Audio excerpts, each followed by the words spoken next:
Close your eyes, if you like, or let them rest halfway open, soft and unfocused, the way they do in the last minutes before sleep. Tonight, there is nowhere you need to be. There is nothing you need to solve. There is only this voice, low and slow, and the gentle place it is about to take you. Welcome to Whispered Ages channel, where history moves slowly, softly, like mist settling over still water. Imagine, if you will, a warm evening many centuries ago, somewhere in the heart of a great tropical land that today we call Mesoamerica. The air is thick and soft, carrying the smell of damp earth, of green leaves, of wood smoke drifting from a cooking fire somewhere in the distance. You are not here to do anything. You are only here to notice. To drift, quietly, through a world that once was. This land stretched across what is now southeastern Mexico, all of Guatemala and Belize, and parts of Honduras and El Salvador. Historians call this region the Maya area, and it is not one single place but many, limestone lowlands blanketed in rainforest, highland valleys cooled by mountain air, and long stretches of coastline where the land finally gives way to turquoise sea. For more than 3,000 years, from roughly 2000 BCE into the time of Spanish contact in the 1500s, the Maya people lived, farmed, built, dreamed, and thrived across this vast and varied landscape. You slowly arrive at the edge of this world, as if stepping out of a soft mist that has carried you gently across time. There is no need to rush. Notice, first, the ground beneath your feet, packed earth, slightly cool, still holding the last warmth of the day's sun. Above you, the sky is deepening from gold to a rich, dusky blue, and the first stars are just beginning to show themselves, one by one, like quiet thoughts arriving at the edge of sleep. The Maya were never a single kingdom or empire ruled by one distant crown. Instead, historians describe them as a civilization of many independent city-states, each with its own rulers, its own patron gods, its own particular character, much like the city-states of ancient Greece. And yet these cities were bound together by shared language roots, shared beliefs, shared ways of measuring the heavens, and a shared reverence for the sacred cycle of maize, sun, and rain. Even now, millions of Maya descendants live across this same region, speaking more than 20 distinct Mayan languages, carrying forward threads of memory that stretch back thousands of years. This is not a story only of the past. It is a story that is, in its own quiet way, still being lived. Let your breathing slow now, in gentle rhythm with the story. In and out. Soft and unhurried. As the evening settles further, imagine you are standing near the edge of a small clearing, somewhere between two great trees whose roots buckle gently through the soil. Somewhere ahead, hidden by the darkening canopy, is a city, one of many that will, in time, rise from these forests. But tonight, you are not yet ready to see its stone towers. Tonight is only for arriving. For settling in. For letting your mind loosen its grip on the day now ending, and open itself, slowly, to a day that ended some 1400 years ago, or perhaps 2800, depending on where along this long river of time you find yourself drifting. Perhaps you notice, first, the sound of insects beginning their evening chorus, a low, steady hum that rises and falls like breathing. Perhaps you notice the call of a bird settling into its roost, 3 soft notes repeated, then silence. The rainforest at dusk is rarely quiet, not in the way a bedroom might be quiet, but it holds its own kind of hush, a living stillness, full of small movements, softened by distance and by dark. Historians and archaeologists have spent more than a century piecing together the story of the Maya, working patiently through fragments. Carved stone monuments, painted pottery, the crumbling remains of temples half swallowed by roots, and the words of the Maya people themselves, preserved in books, inscriptions, and living tradition. Much has been learned. Much still remains uncertain, hidden beneath centuries of soil and vine, waiting quietly for someone to notice it. Where the story is unclear, we will walk gently, saying, historians believe, or archaeologists suggest, never pretending to know more than we do. The truth, after all, does not need decoration. It only needs patience. Tonight, we will move slowly through this world together. We will watch farmers coax maize from patient soil. We will walk through markets fragrant with cacao and copal incense. We will climb, gently, in imagination only, the wide stone stairways of temples built to touch the sky. We will sit beside priests as they trace the paths of stars, and beside scribes as they paint delicate glyphs onto bark paper. We will hear, faintly, the sound of a wooden flute carried on evening air. And, in time, we will come to understand, softly and without alarm, how these great cities eventually grew quiet, and how the Maya people themselves never disappeared at all, but carried their knowledge forward into the world we know today. But there is no need to hurry toward any of that now. For this first chapter, let yourself simply rest here, at the edge of the forest, in the gathering dark, feeling the warm air settle around you like a blanket. Let your shoulders soften. Let your jaw unclench. Let the weight of your body sink a little further into wherever you are resting. Somewhere in the far distance, so faint you almost imagine it, a dog barks once, then falls silent. A cooking fire's smoke drifts past, sweet and earthy. The first true stars are visible now, scattered like pale seeds across a darkening field, and among them, the Maya would come to recognize patterns and paths, stories written across the sky itself, of which we will speak more in the chapters ahead. For now, simply notice the quiet. Notice the warmth. Notice how easy it is, in this soft and ancient dark, to simply be present, without needing to understand everything all at once. Rest here a while longer. The forest is settling into night. And so, gently, may you.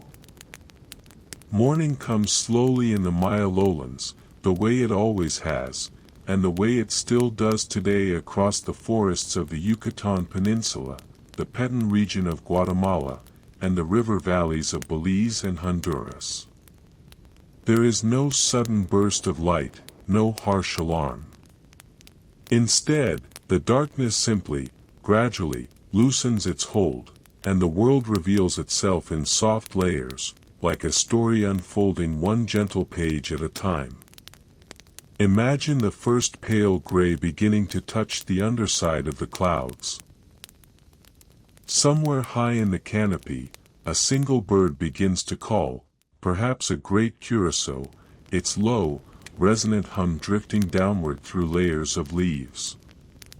Then another voice joins, and another, until the whole forest seems to hum quietly with waking life, unhurried, unbothered by the passage of time. The Maya world was built upon land that few outsiders, seeing it for the first time, would imagine could support great cities.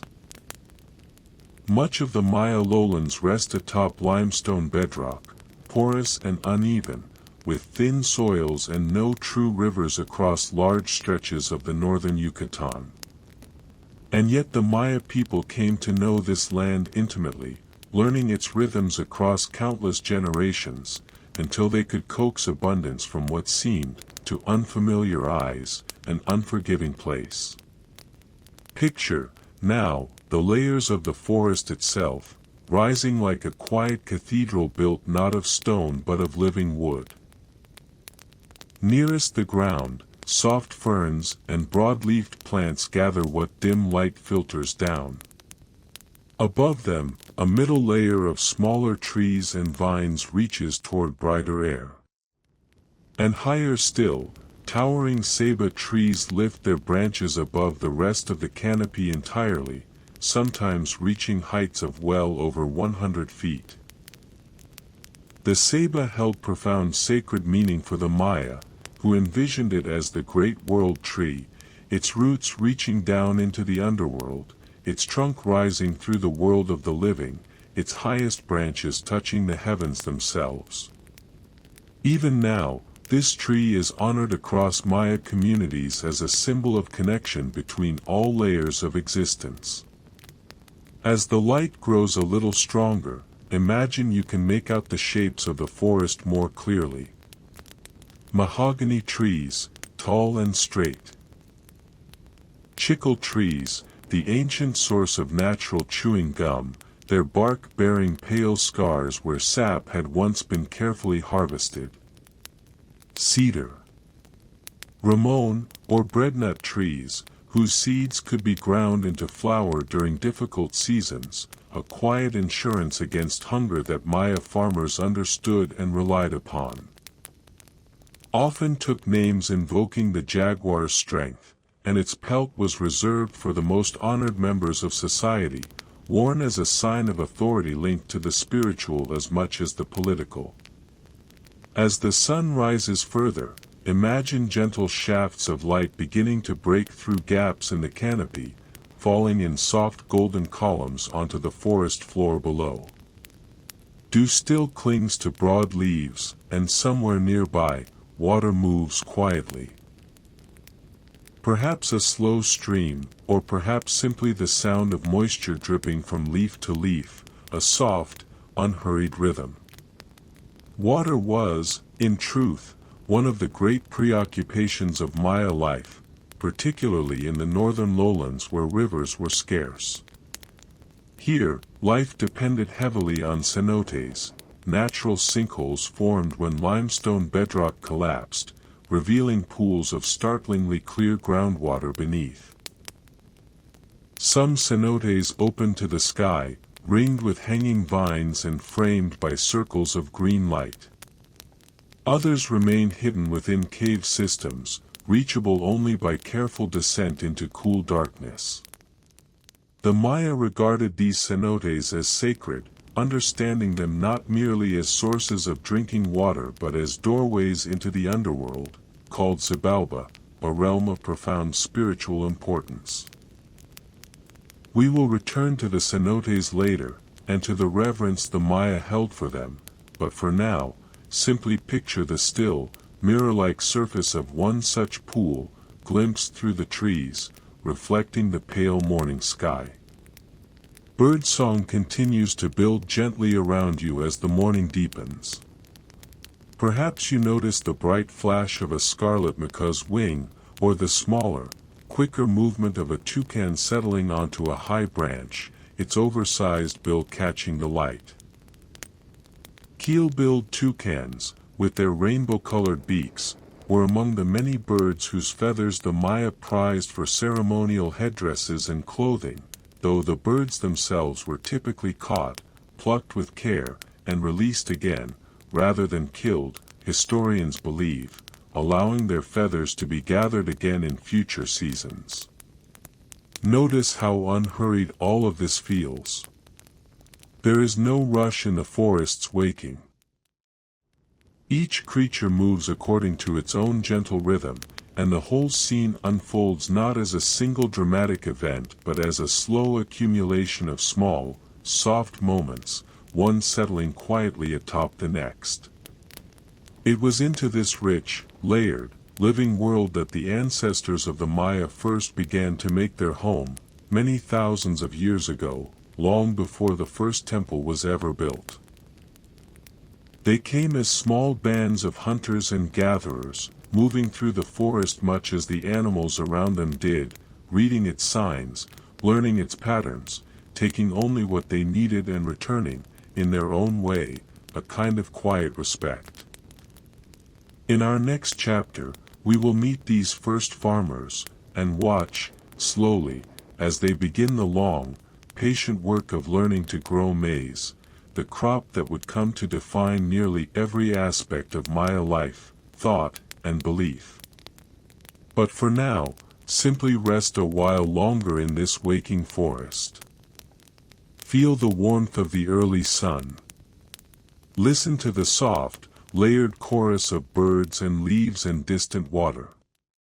There is nowhere else you need to be.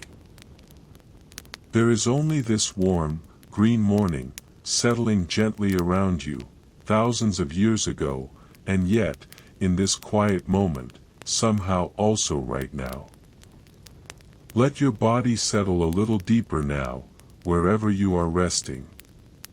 The forest morning has fully arrived, and we will let ourselves drift forward across a great span of time, not quickly, but slowly, the way mist moves across still water, until we arrive at a moment when the people of this land begin to change their way of living forever. Imagine a small clearing, its edges softened by tall grasses and low shrubs. A handful of simple shelters stand here, built from bent saplings and thatched with palm leaves, open on their sides to let the breeze pass through. This is a small settlement, home perhaps to a few related families, living much as their ancestors had lived for generations before them, moving with some flexibility across the land, gathering wild plants, hunting small game, fishing where water allowed. Archaeologists suggest that somewhere around 4,000 years ago, in this same region, a quiet transformation began to take hold. People who had once moved more freely through the landscape began, gradually, to settle in one place for longer stretches of time. And at the heart of this change was a single, humble plant that would come to shape nearly everything about Maya civilization, maize. Picture a woman kneeling in the soft earth at the edge of the clearing, her fingers gently working a small hole into the soil. Beside her, a woven basket holds pale golden kernels, saved carefully from the last harvest. She places a few kernels into the hole, covers them with soil, and moves on to the next spot, unhurried, her movements practiced and calm, the same motion her mother once made, and her grandmother before that. Maize did not appear all at once as the plant we recognize today. Historians believe it descended, over thousands of years, from a wild grass called teosinte, which grew across parts of Mexico and Central America.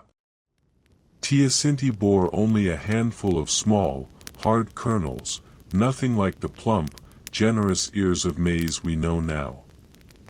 But generation after generation, early farmers selected the best plants, saved their seeds, and planted them again the following season, slowly and patiently coaxing this wild grass into something greater. This process took place over an extraordinarily long stretch of time, long before the era we are visiting tonight, and by the time the ancestors of the Maya were cultivating it in these lowland clearings, maize had already become a reliable, sustaining crop. Notice, if you will, the quiet rhythm of the farming method used here, one still practiced by many Maya farmers today. It is called milpa, and it reflects a deep, patient understanding of the forest itself. A family would select a section of forest, clear it carefully, and allow the cut vegetation to dry before burning it in a controlled way, returning nutrients to the thin tropical soil. Into this cleared ground, they would plant not only maize but often beans and squash alongside it, a combination sometimes called the Three Sisters. The beans would climb the sturdy maize stalks, the broad squash leaves would shade the ground and keep the soil moist, and each plant would support the others in a kind of quiet, cooperative balance. After a few years, when the soil's fertility began to lessen, the family would allow that plot to rest, moving to a new clearing while the forest slowly reclaimed the old one, patiently restoring itself over years or even decades before it might be farmed again. There is something deeply peaceful in imagining this rhythm: plant, tend, harvest, rest, and begin again elsewhere, always with patience, always in conversation with the land rather than working against it. It was not an easy life, and historians remind us that early farming communities faced real hardship: unpredictable rains, poor harvests, illness, and the constant labor of clearing land using only stone tools. And yet, slowly, this method allowed communities to grow larger and more settled than ever before. As the sun rises higher above the clearing, imagine children moving through the rows of young maize plants, pulling weeds with small, careful hands, learning the work by watching and doing, the way children have always learned the most important things. An older man sits nearby, weaving a simple mat from dried palm fronds, his fingers moving with the unhurried confidence of long practice. Somewhere behind the shelters, a dog dozes in a patch of shade, occasionally lifting its head at some small sound before settling again. Maize would come to mean far more to the Maya than simple sustenance. In time, it would become woven into their deepest beliefs about the origin of humanity itself. According to one of the most important surviving Maya texts, known as the Popol Vuh, recorded by the Kich Maya of the Highlands generations after the era we are visiting tonight, the gods attempted several times to create human beings, first from mud, which crumbled, and then from wood, which lacked a soul and warmth of heart. Finally, the gods succeeded in forming people from maize dough itself, and so, according to this sacred story, humanity was quite literally made from corn. We will return to the Popol Vuh in a later chapter, but even now, in this early farming village, you can sense the seeds, quite literally, of a belief that would deepen and grow alongside the crop itself. Take a moment to simply notice the golden-green color of the young maize stalks swaying gently in the morning air. Notice the smell of turned earth, faintly sweet and mineral. Notice the low murmur of voices from the clearing, unhurried conversation carried on the breeze, punctuated now and then by soft laughter. This was the quiet beginning of something extraordinary. Not a sudden invention, but a slow unfolding, patient as the seasons themselves, that would in time allow small forest clearings like this one to grow into villages, and villages, eventually, into the great cities we will visit together in the chapters ahead. For now, let yourself rest here in this early morning field, feeling the sun's gentle warmth on your shoulders, listening to the soft rustle of maize leaves, content in the knowledge that there is nowhere else you need to be, and nothing more you need to do, than simply notice, and breathe, and drift. Let time move forward again now, gently, the way a slow current carries a leaf downstream without hurry or resistance. Centuries pass in the space of a few soft breaths. The small farming clearing we visited begins, gradually, to change. Imagine returning to this same patch of land, many generations later, perhaps around 3,000 years ago, during what historians call the pre-classic period of Maya history. Where once there stood only a handful of thatched shelters, you now find a settlement grown considerably larger. Paths run between clusters of houses. Somewhere near the center, A modest raised platform of packed earth and stone marks a space set apart from the rest, perhaps a place for gathering, or for ceremony, though it is smaller and simpler than the towering pyramids that will rise in later centuries. Archaeologists suggest that as farming methods grew more reliable, and as communities learned to store surplus maize successfully, populations began to grow. More people meant more hands for labor, more skill accumulated across generations, and, gradually, the need for some shared organization, ways of deciding how land would be used, how disputes would be settled, how ceremonies would be conducted to honor the gods believed to govern rain, sun, and harvest. Picture the quiet specialization beginning to take shape within such a growing settlement. Not everyone needed to farm every day. Some families began to focus more of their time on particular skills, one household perhaps known for its fine pottery, another for skillfully worked obsidian tools, another for weaving cloth of unusual quality. This division of labor, historians believe, developed slowly and unevenly across different communities, but wherever it took hold, it allowed villages to become richer, more complex, more connected to one another through trade. Imagine, now, a simple trail leading out from this growing village, worn smooth by the passage of many feet over many years. Along this trail, imagine a small group of traders moving with measured, patient steps, carrying woven bags upon their backs.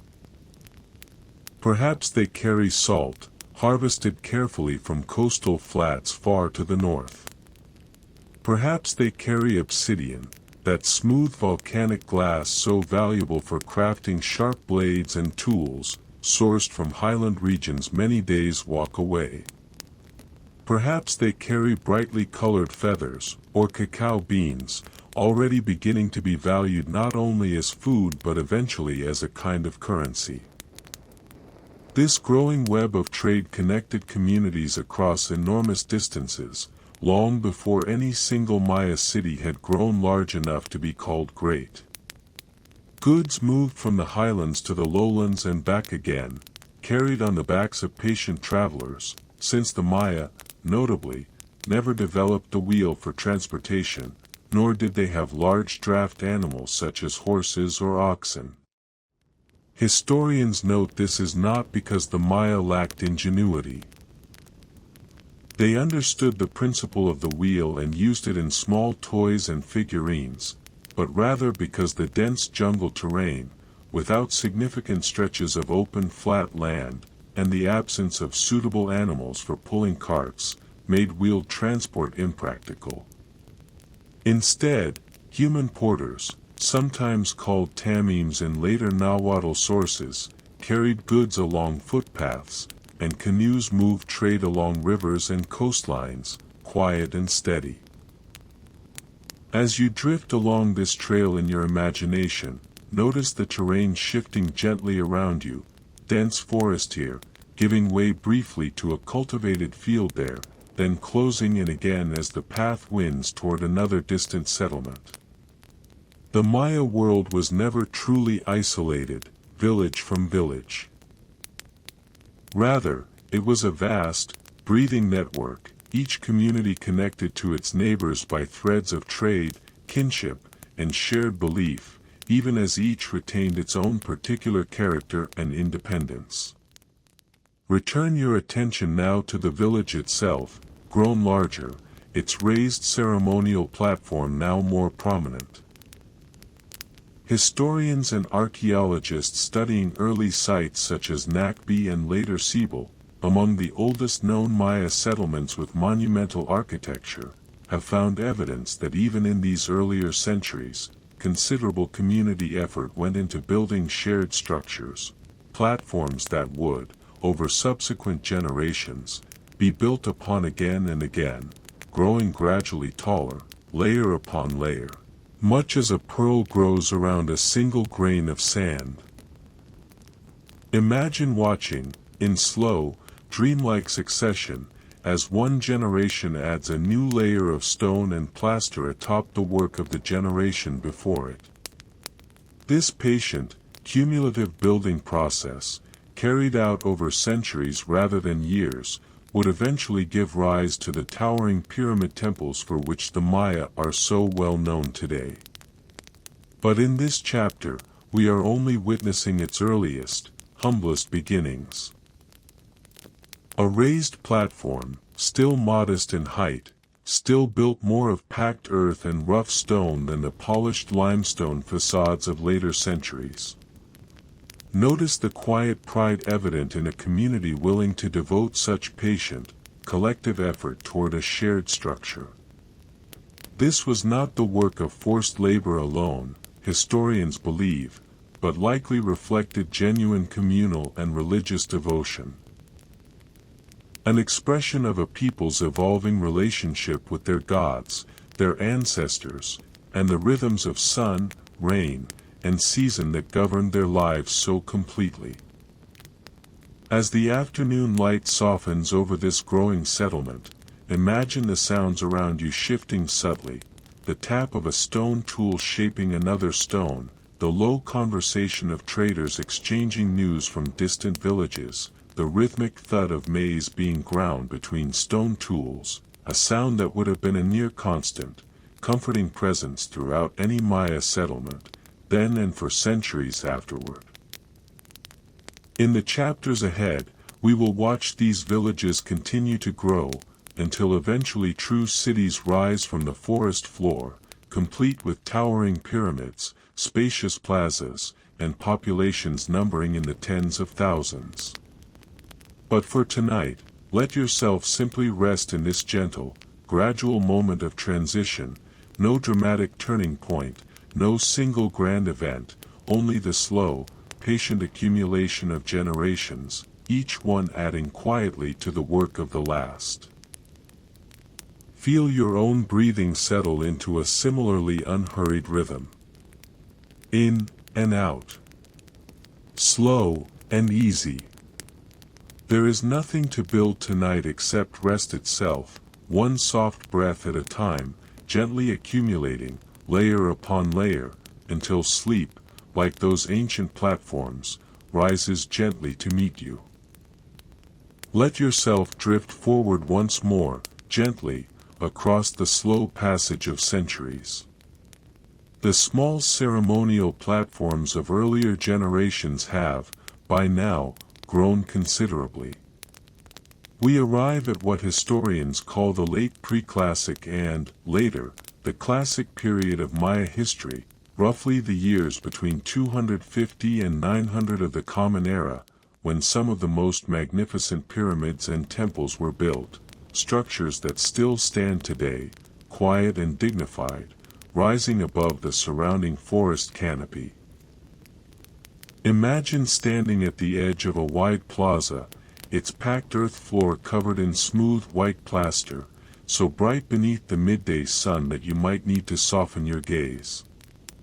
Before you rises a great pyramid, its stepped sides climbing in graceful stages toward a temple structure at its summit, small against the sky yet unmistakably the heart of everything around it. Perhaps this is a structure like Temple 4 at Tikal, in the northern Petén region of Guatemala, which archaeologists believe reached a height of over 200 feet, making it, at the time, among the tallest structures built anywhere in the pre-modern Americas. Or perhaps this is the more delicately proportioned temple of the inscriptions at Palenque, its stairways slightly less steep, its silhouette softened by the misty hills surrounding that city. Each Maya city expressed its own particular architectural character, though certain shared principles ran throughout, a reverence for verticality, for symmetry, and for the symbolic power of height itself, understood as a way of drawing closer to the heavens, and to the gods believed to dwell there. Notice, now, the patient labor that such a structure required. Historians believe most Maya monumental architecture was not built primarily through forced or slave labor, as some earlier assumptions once suggested, but rather through organized seasonal labor contributed by the wider community, likely as a form of tribute or civic duty, coordinated by rulers and overseen by skilled architects and engineers. Imagine, if you will, teams of workers moving in unhurried, practiced rhythm.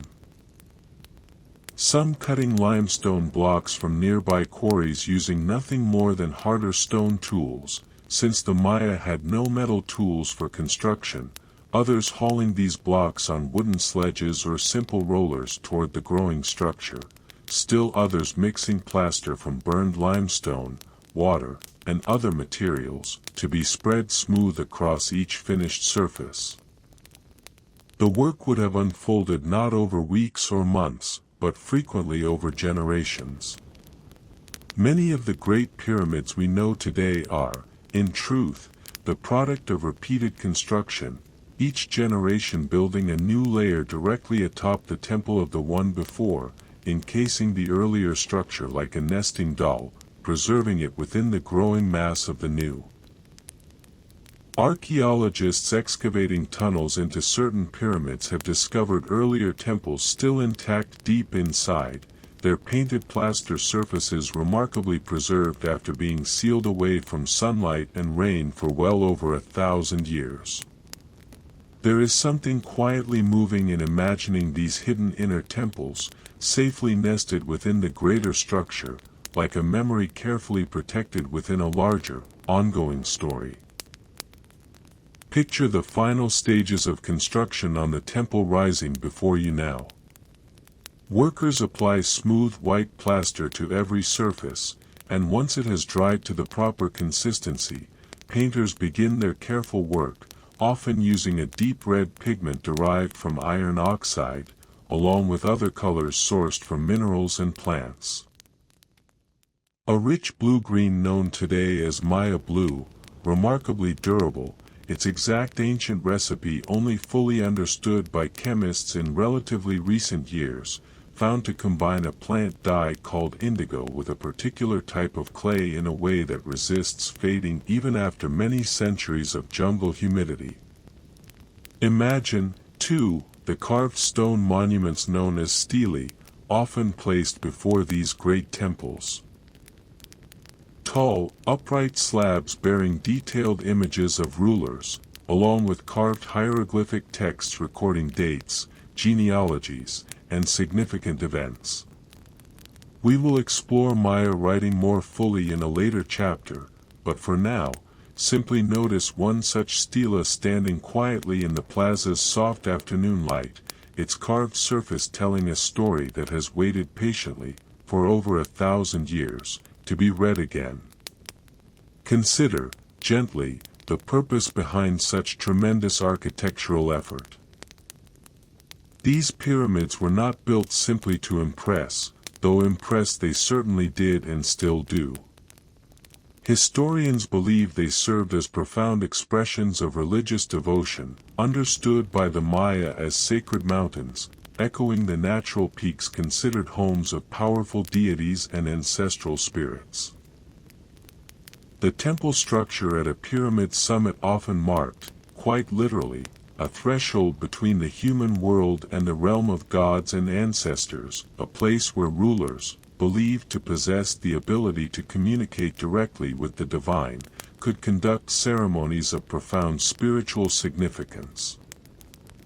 As the sun begins its slow descent toward the horizon, imagine golden light spreading across the pyramid's western face, deepening the shadows within each carved recess, softening the sharp edges of the stone stairway.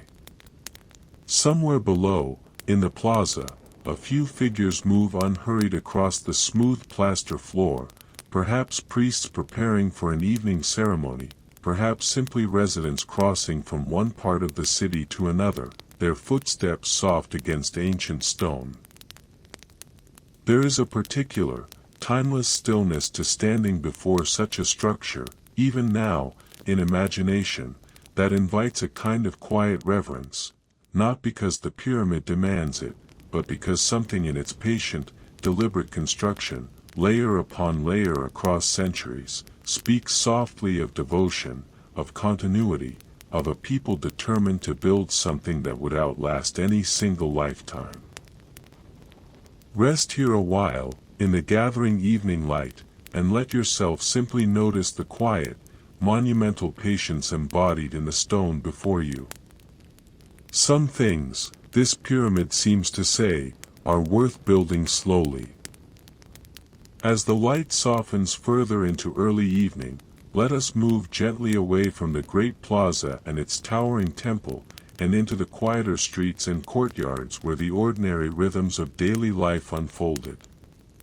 Imagine walking along a smooth, plastered pathway leading away from the ceremonial center, the crowds and grandeur of the plaza giving way, gradually, to a more intimate scale.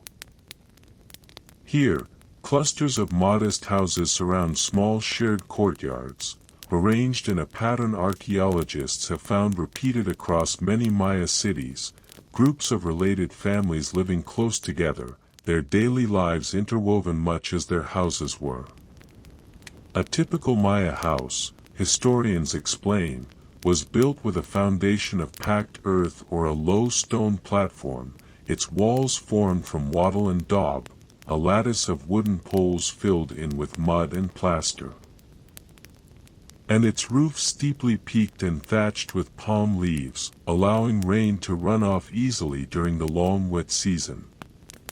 Notice how naturally suited this design was to its environment, cool and shaded within, yet open enough near the roofline to allow smoke from cooking fires to drift gently upward and out. Picture stepping softly toward the doorway of one such house, its interior dim and cool after the bright evening light outside. Perhaps you notice a low platform along one wall, covered with woven mats, serving as a place to sleep. Perhaps you notice simple pottery vessels arranged near a small hearth, 3 stones arranged to hold a cooking pot above the fire, a design so effective that it remains common across rural Mexico and Central America even today. A woman kneels beside this hearth, tending a small flame, the scent of wood smoke mingling with the warm, comforting smell of maize dough cooking on a clay griddle. Notice the rhythm of a household beginning to settle into evening. Perhaps children return from tending a small garden plot near the house, where squash and chili peppers grow alongside herbs used both for cooking and for gentle home remedies. Perhaps an older relative sits nearby, weaving cotton thread on a simple backstrap loom, one end tied to a post, the other secured around her own waist, so that her body's gentle sway provides the tension needed to weave tight, even cloth. A technique still practiced by Maya women today, largely unchanged across many centuries. Family life, historians believe, sat at the very center of Maya society, extending outward from the household into a wider network of kinship and obligation. Multiple generations often lived in close proximity, grandparents, parents, and children sharing not a single house necessarily, but a shared courtyard and daily life, supporting one another through the ordinary work of each day. Grinding maize, gathering water, tending crops, minding young children, repairing tools and clothing.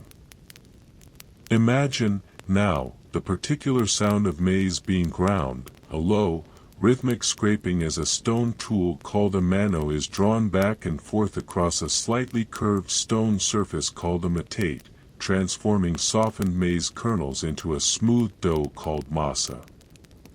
This sound, more than almost any other, would have filled Maya households morning and evening, a comforting, familiar rhythm marking the passage of each day, much as certain household sounds mark the rhythm of our own lives now. From this masa, women prepared the foundation of nearly every Maya meal, tortillas, cooked simply on a clay griddle called a comal, along with tamales, wrapped carefully in softened corn husks or banana leaves before steaming.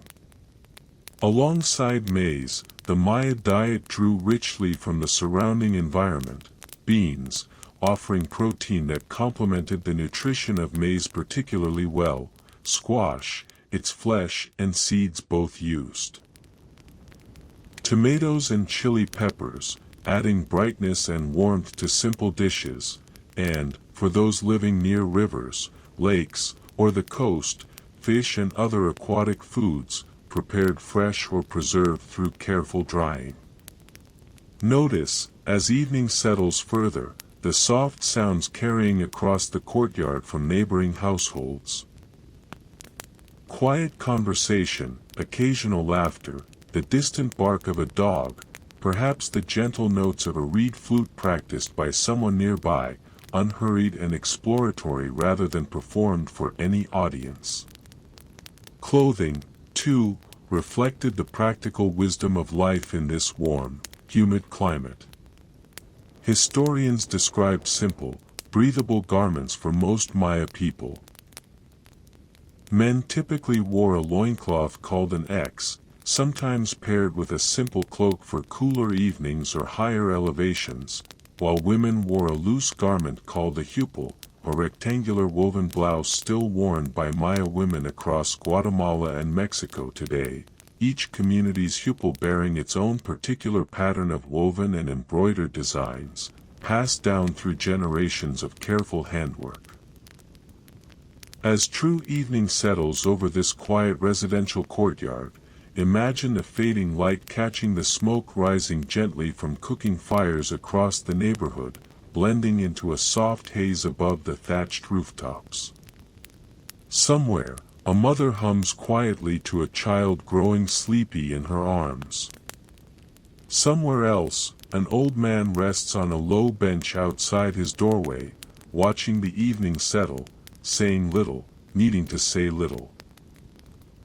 This was the quiet, textured foundation upon which the grandeur of temples and kings ultimately rested, not the great pyramids alone, but these small, warm households, generation after generation, tending fires, grinding maize, weaving cloth, and gently, patiently, keeping a civilization alive through the accumulated weight of countless ordinary days. Let yourself rest now in the soft hum of this evening courtyard, the scent of wood smoke and cooking maize drifting gently around you, and feel how very close, in its essential warmth, this ancient evening remains to any quiet evening you yourself have known. Let the story drift backward now, gently, to an earlier hour, to the unhurried business of a Maya morning, when the market at the heart of the city would have been at its fullest, its most alive, and yet, even then, never frantic, only busy in the way a stream is busy, many small currents moving together toward some shared, patient purpose.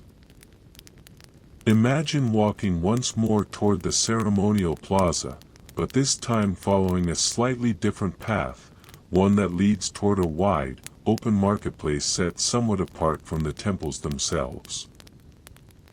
Archaeologists have identified likely marketplace areas at several major Maya cities, including a large plaza at Tikal believed to have served this purpose, its surface once covered with rows of simple stalls, though wood and thatch structures from that long-ago morning have, of course, not survived the intervening centuries. Picture soft morning light filtering across rows of vendors, each seated behind a woven mat spread with their particular goods. Notice, first, the gentle abundance of color and scent. Baskets of maize, some kernels golden, others deep red or nearly black, reflecting the many varieties Maya farmers had carefully cultivated over generations. Mounds of squash and beans. Bundles of chili peppers, ranging from mild to fiercely sharp. Small clay bowls of honey, gathered from stingless native bees kept in hollow log hives, a practice still continued by some Maya beekeepers today. Notice, too, the fragrance of cacao, perhaps the single most treasured good moving through this market. The Maya prepared cacao not as a solid sweet, as we might think of chocolate today, but as a rich, frothy drink, often flavored with chili, vanilla, or honey, and poured back and forth between vessels held at a distance from one another, allowing a thick foam to rise, considered the most desirable part of the beverage. Cacao beans themselves, historians explain, also functioned as a form of currency throughout much of the Maya world, meaning that quite literally, in this marketplace, some goods might be exchanged for a carefully counted handful of beans. Wander a little further, in your imagination, past vendors offering finely woven cotton cloth, dyed in soft natural colors, deep reds from cochineal insects, blues from indigo, yellows from certain flowers and barks. Notice a craftsman seated quietly beside a display of obsidian blades, each one flaked with remarkable precision from a dark, glassy stone, sharp enough, historians note, to rival modern surgical steel in its cutting edge. Nearby, another vendor offers small carved jade ornaments, jade being perhaps the most highly prized material in the entire Maya world, valued even above gold, associated closely with maize, water, and the very breath of life itself.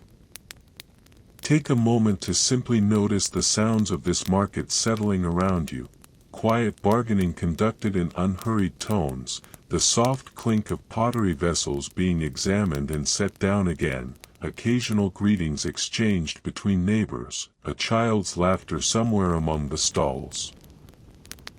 This was not a place of loud commotion, historians suggest, but rather a steady, purposeful hum of exchange, woven into the fabric of daily life much as any neighborhood market might feel today, familiar faces greeting one another, news exchanged alongside goods. Trade at this scale required considerable organization. Long-distance traders, sometimes traveling in substantial groups for safety and efficiency, carried goods across great distances. Salt from northern coastal flats, obsidian from highland volcanic sources, quetzal feathers from cloud forest regions far to the south, their brilliant green plumage reserved for the most elaborate ceremonial headdresses. Some historians believe certain Maya merchants held a respected, semi-specialized social position, their extensive travels giving them broader knowledge of distant lands and peoples than most other members of their community would ever gain firsthand. As the morning progresses, imagine turning your attention toward a nearby well or reservoir, where several women have gathered, each carrying a wide clay vessel balanced carefully against her hip or shoulder.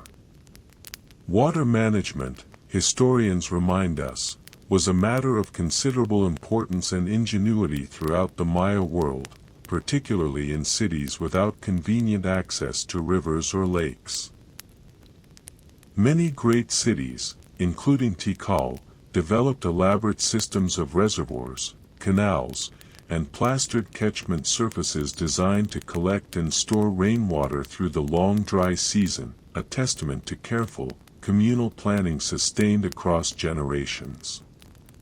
Notice, gently, how the rhythm of an entire city seems to breathe around this marketplace, each small errand, each quiet conversation, each careful exchange of goods contributing to a much larger, patient pattern. One that has been repeating, morning after morning, for centuries, and would continue for centuries more. As midday approaches and the sun climbs higher, imagine the market's activity beginning to soften, vendors gradually packing away their remaining goods, some retreating to whatever shade they can find, waiting out the day's warmest hours much as communities across this region still do today. Let this slowing rhythm settle into your own body now as well, your breathing growing a little slower, a little heavier, drifting gently along with this ancient midday hush. As the warmest hours of the afternoon settle over the city, let us turn our quiet attention toward the palace complex, typically situated near the Great Plaza, though set slightly apart, its architecture more intimate than the soaring temples nearby, yet unmistakably a place of considerable importance. Imagine a low, elegant structure built around a series of connected courtyards, its rooms cooled by shaded interior spaces and gentle cross breezes. Here lived the Keohulajah, meaning Holy Lord, the title historians and epigraphers have determined many Maya rulers held, a term reflecting the deeply sacred nature of Maya kingship. Unlike some other ancient civilizations, where a ruler's authority rested primarily on military or political power alone, Maya kingship was understood as fundamentally religious in character. The Keohulajah was believed to serve as an essential intermediary between the human community and the gods, ancestors, and spiritual forces that governed the world. Picture the ruler himself, perhaps resting in a shaded courtyard during these warm afternoon hours, dressed even in this private moment in garments reflecting his elevated status. A woven cotton mantle dyed in rich colors, jade ornaments at his ears, wrists, and around his neck, his hair perhaps arranged with woven cloth or feathers, though more elaborate headdresses would be reserved for public ceremony rather than quiet rest. Historians explain that Maya rulership generally passed from father to son, though this pattern was not absolute, and archaeological and epigraphic evidence has revealed several instances of powerful female rulers as well, including notable queens at sites such as Palenque and Calakmul, whose authority and accomplishments were recorded with the same careful reverence typically shown toward male rulers. One particularly well-documented example is Lady Six Sky, associated with the site of Naranjo, who historians believe played a significant political role in that city's affairs during the early 8th century. Consider, gently, the responsibilities carried by such a ruler. Beyond overseeing the practical governance of the city, coordinating labor for construction projects, managing trade relationships with allied and rival cities, adjudicating disputes among nobles and commoners alike. The Keohulajah bore profound ceremonial duties as well. Archaeologists have found evidence, particularly through surviving artwork, that rulers regularly performed bloodletting rituals, offering their own blood to the gods as a profound act of devotion and communication, believed necessary to maintain cosmic balance and ensure the continued favor of powerful deities governing rain, maize, and a sun's steady passage across the sky. These rituals, while significant, were understood by the Maya themselves not as acts of violence but as sacred, deeply personal offerings, and we will speak of them only gently and with the respect such spiritual practices deserve. Imagine, too, the ruler's connection to his royal ancestors, understood as a continuing spiritual presence rather than a simple historical memory. Many temples, historians believe, were built specifically as funerary monuments, housing the remains of honored rulers beneath their structures, allowing living descendants to maintain close spiritual connection with those who had come before. The Temple of the Inscriptions at Palenque, for example, contains within its base the elaborately carved sarcophagus of the ruler Kinich Janab Pakal, discovered by archaeologists in 1952 after the careful excavation of a long, narrow stairway sealed away inside the pyramid for well over 1,000 years. A discovery historians still describe as one of the most significant in the history of Maya archaeology. Notice, as the afternoon light softens further, a small gathering forming in one of the palace's outer courtyards, where the ruler prepares to receive a delegation, perhaps envoys from an allied city, or petitioners from within his own community seeking his judgment on some matter of dispute. Picture the careful formality of such an audience, conducted with unhurried dignity, the ruler seated upon a low platform or throne, attended by advisors and scribes prepared to record whatever decisions might be reached. Maya political organization, historians emphasize, was never unified under a single central authority, but rather consisted of numerous independent city-states, sometimes allied through marriage or trade, sometimes rivals competing for regional influence and resources. Powerful cities such as Tikal and Calakmul, in particular, historians believe engaged in a long-standing rivalry across several centuries, each forming shifting networks of alliance with smaller neighboring cities, a complex political landscape that scholars continue to piece together through careful study of inscriptions recording royal marriages, military encounters, and diplomatic visits. And yet, even amid such political complexity, the deeper purpose of Maya kingship remained fundamentally continuous with the daily life we have already visited together, the farmer's careful planting, the household's quiet evening rhythms, the market's steady exchange. The ruler's sacred duties, historians suggest, existed ultimately in service of the same fundamental concerns shared by every person in the city. Ensuring rain would fall when needed, that maize would grow abundantly, that the delicate balance between human community and the wider cosmos would remain steady and secure. As the afternoon gradually softens into early evening, imagine the ruler rising slowly from his seat, the audience concluding with quiet formality, attendants moving unhurried through the palace's shaded corridors.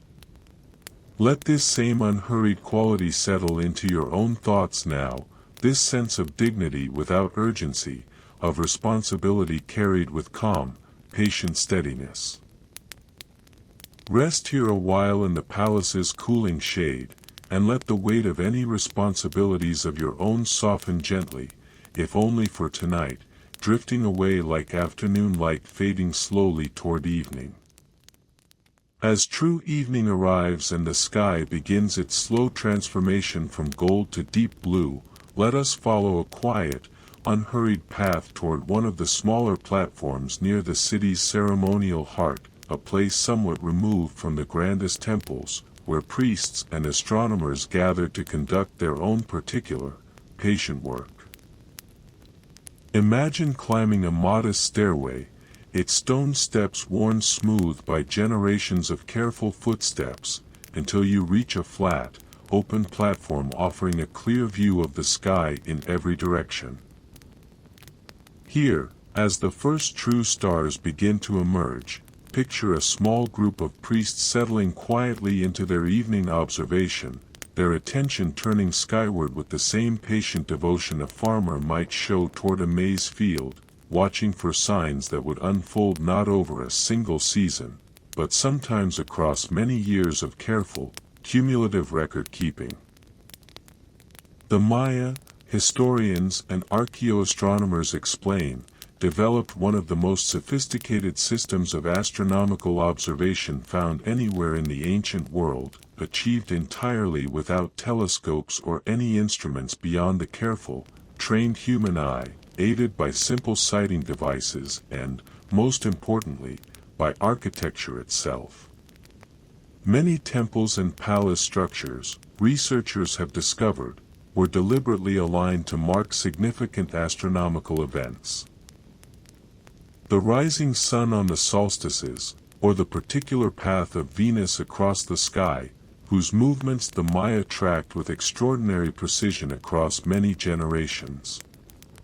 Notice, gently, the specific attention these priests paid to the planet Venus, known to the Maya as the morning and evening star, associated with particular deities and considered significant in matters of warfare and important ceremonial timing. Archaeologists studying a remarkable surviving document known as the Dresden Codex, one of only a handful of Maya books to survive the passage of centuries, have found detailed tables tracking the movements of Venus across a cycle of 584 days, a calculation historians note is remarkably close to the modern astronomically measured value, achieved through patient observation sustained across many decades, perhaps even centuries, with records passed carefully from one generation of priests to the next. Picture one priest among this small gathering holding a simple sighting instrument, perhaps two crossed sticks, historians suggest, used to help fix a consistent point of reference against the horizon, allowing precise tracking of a celestial body's position from one night to the next. Beside him, another priest holds a folded bark paper book, its pages covered in careful columns of dots and bars representing numbers, alongside the elegant hieroglyphic symbols we will explore more fully in an upcoming chapter. Notice the quiet concentration in his expression as he records tonight's observation, adding one more small piece to a vast, patient accumulation of astronomical knowledge. The Maya observed far more than Venus alone. Historians believe they tracked the moon's cycles with considerable precision, understood and could predict eclipses of both sun and moon, and identified numerous constellations, weaving them into rich mythological narratives connecting the heavens to the great stories of creation recorded in texts such as the Popol Vuh. The band of stars we know as the Milky Way, for instance, held particular significance, sometimes understood as a great cosmic tree or a sacred road connecting the world of the living to Xibalba, the underworld realm we touched upon briefly in an earlier chapter. Take a moment to simply look upward, in your imagination, at this same ancient sky, unmarked by any electric light, the stars gathered in such extraordinary abundance that the Milky Way itself would have appeared as a clear, luminous band stretching from horizon to horizon. Notice how different, and yet how essentially similar, this experience remains to quietly observing a clear night sky today, the same patient wonder, the same sense of smallness and connection both at once. This careful astronomical observation was never separated, in Maya understanding, from the practical rhythms of daily life we have already visited together. Historians emphasize that the tracking of celestial cycles served essential agricultural purposes, helping communities anticipate the proper timing for planting and harvest, while simultaneously fulfilling deep religious and ceremonial functions, each observation understood as a form of communication with powerful cosmic forces governing the world. Notice, as the night deepens further, the priests' movements growing slower, more deliberate, their conversation quiet and infrequent, most of their attention devoted simply to patient watching. There is something deeply peaceful in imagining this scene. A small group of dedicated observers, seated quietly beneath an immense, star-filled sky, their work requiring nothing more urgent than sustained attention and patient record-keeping, generation after generation, each contributing a small piece to a body of knowledge far larger than any single observer's lifetime could encompass. Let your own eyes rest now, gently, as if you too have been watching this same sky for many quiet hours, your thoughts slowing, your body settling more fully into whatever surface now supports you.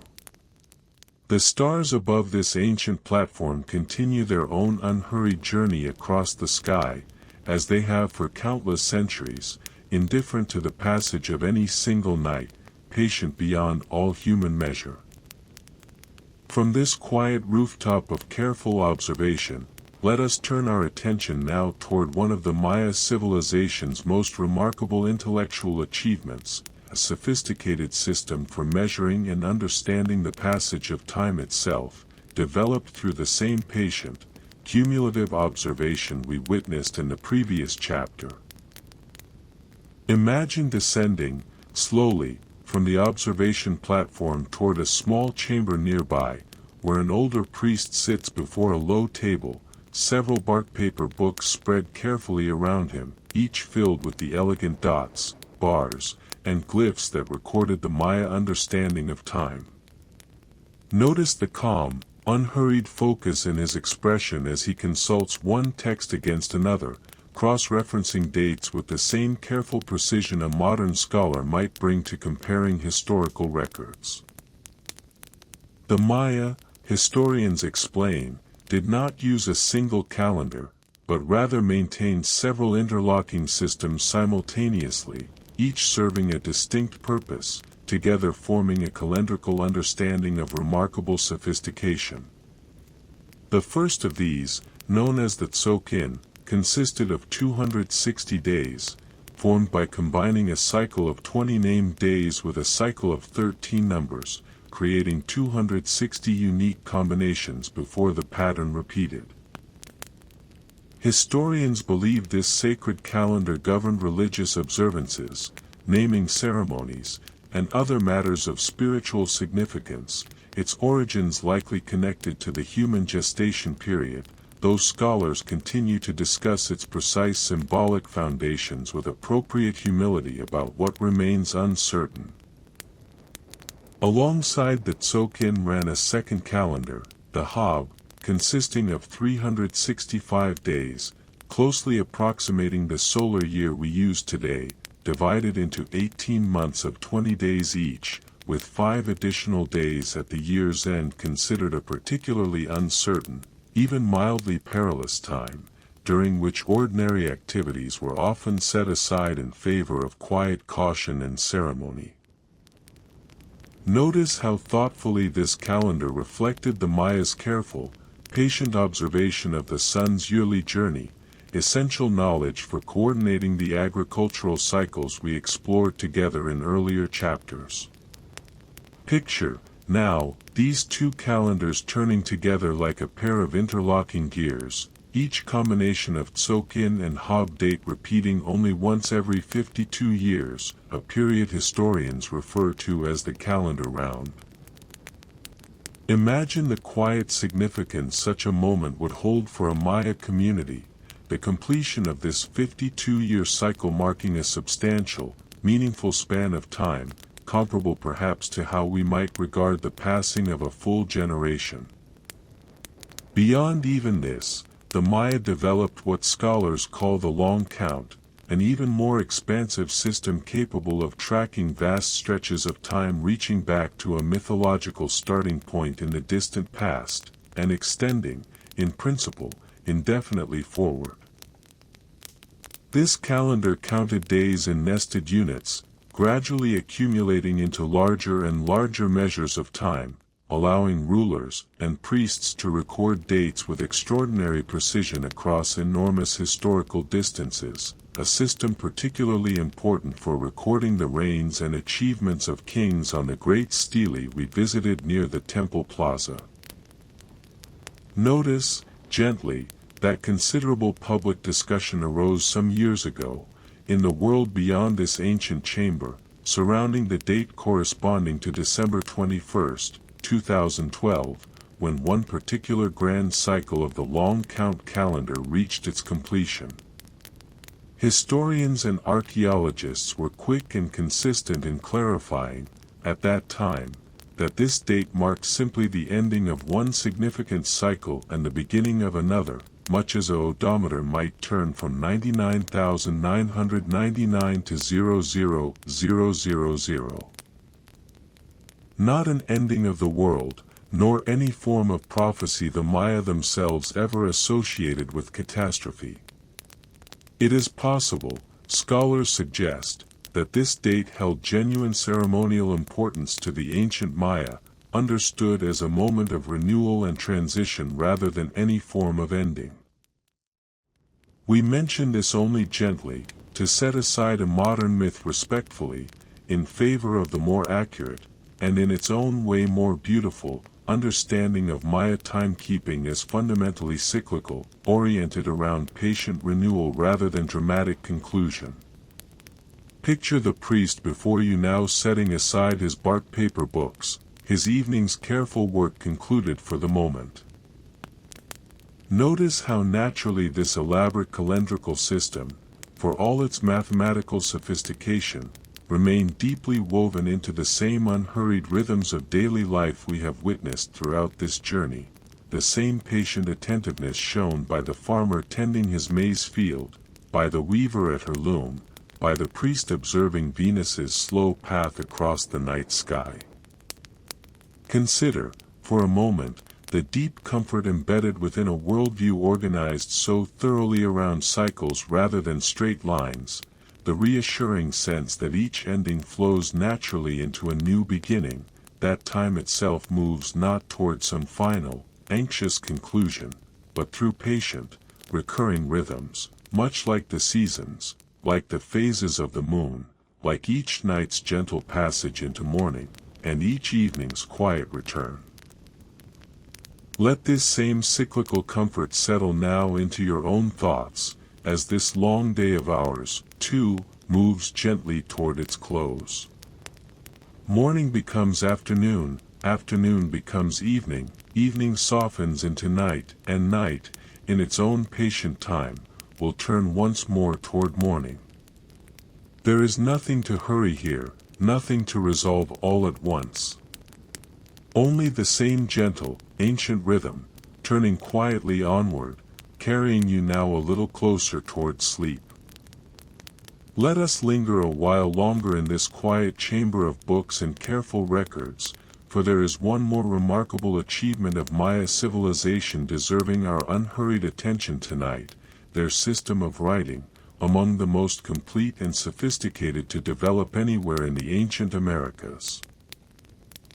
Imagine the scribe seated nearby, a figure of considerable respected status within Maya society, historians explain, often connected to noble or even royal families, his skill regarded as a gift closely associated with the deity sometimes called the howler monkey god, considered a patron of writing and the arts. Notice his careful, unhurried posture as he works, a thin brush made from animal hair held delicately between his fingers, dipped gently into a small dish of dark ink prepared from soot mixed with tree resin. Before him lies a long strip of bark paper, called hyun, prepared through a careful process of soaking, beating, and treating the inner bark of certain fig trees, then coated with a fine white lime plaster to create a smooth, receptive surface.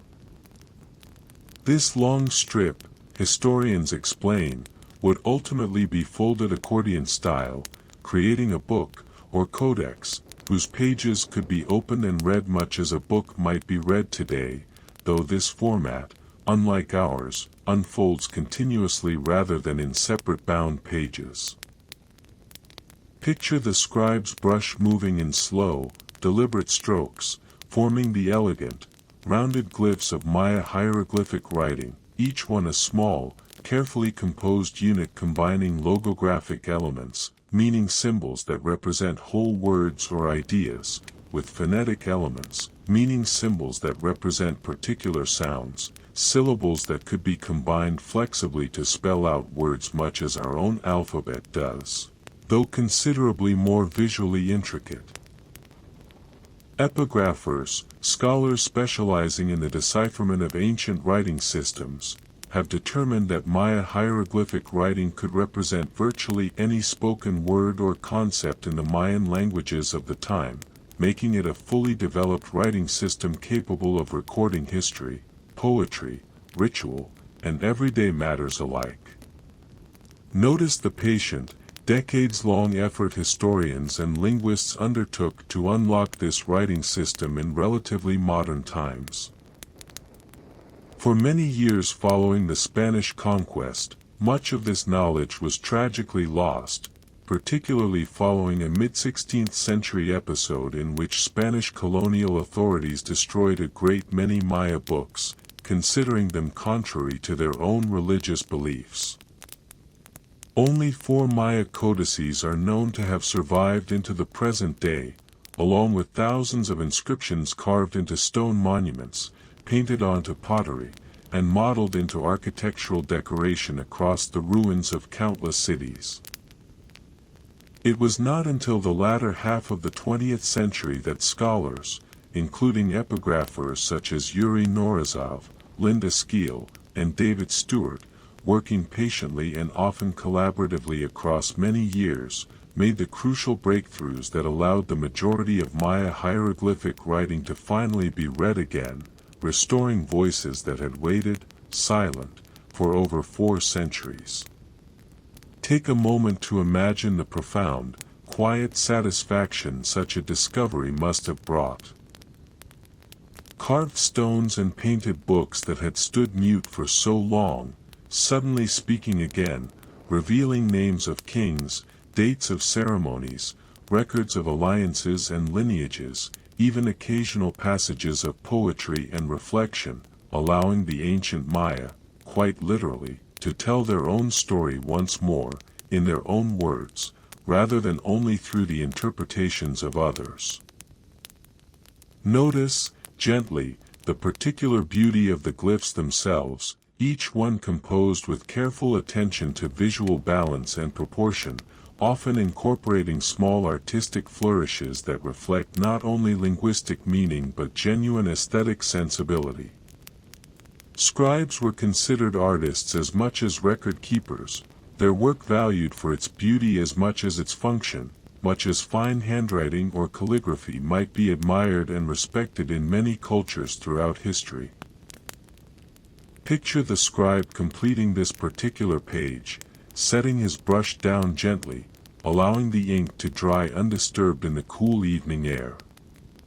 Perhaps this page records the recent movements of Venus we discussed in the previous chapter. Perhaps it records a significant date in the ruling family's history, or perhaps a passage of ritual guidance for an upcoming ceremony. Whatever its content, notice the quiet dignity embedded in this patient, careful work, undertaken not for immediate reward but for the sake of preserving knowledge across generations yet to come. As the scribe finally sets aside his materials for the evening, imagine him rolling his shoulders gently, easing the quiet strain of many hours spent in careful, focused work. Let this same gentle release settle into your own body now, any tension in your shoulders or your hands softening, dissolving, as this ancient evening of careful writing draws quietly to its close. Let us step now from the scribe's quiet chamber into a nearby workshop, where other skilled hands are similarly engaged in patient, careful creation, for the Maya were, historians and art historians consistently emphasize, among the most accomplished artists of the ancient world, their skill expressed across an extraordinary range of materials and forms. Imagine entering a modest workshop space, open on one side to allow ample light, where a potter sits before a partially finished vessel, her hands moving with the unhurried confidence of long practice. Notice that the Maya, like other Mesoamerican civilizations, did not use the potter's wheel, but instead built their vessels through a coiling technique, carefully layering and smoothing ropes of clay into the desired shape, a slower process, certainly, than wheel-thrown pottery, but one allowing for remarkable precision and, ultimately, breathtaking artistic detail. Picture the vessel taking shape beneath her careful hands. Perhaps a graceful cylindrical vase intended for a noble household, its surface soon to be painted with intricate scenes depicting courtly life, mythological narratives, or the elegant hieroglyphic texts we explored in the previous chapter. Maya painted pottery, historians and archaeologists note, has proven an invaluable historical resource, its painted scenes offering vivid glimpses into court ceremonies, ball games, and mythological stories that might otherwise have been lost entirely. Notice, in the corner of this same workshop, another artisan seated before a small collection of jade stones, their pale to deep green coloring catching what light filters into the room. Working jade, historians explain, required extraordinary patience, since this material, one of the hardest available to Maya craftsmen, could not be carved directly with metal tools, as the Maya possessed none suited to the purpose. Instead, artisans worked jade through slow abrasion, using cords, water, and abrasive sand to patiently grind and shape the stone, a process that might require many weeks or even months to complete a single significant piece. Picture the artisan's careful, unhurried movements as he works a small pendant, perhaps destined to become part of an elaborate necklace for a member of the ruling family.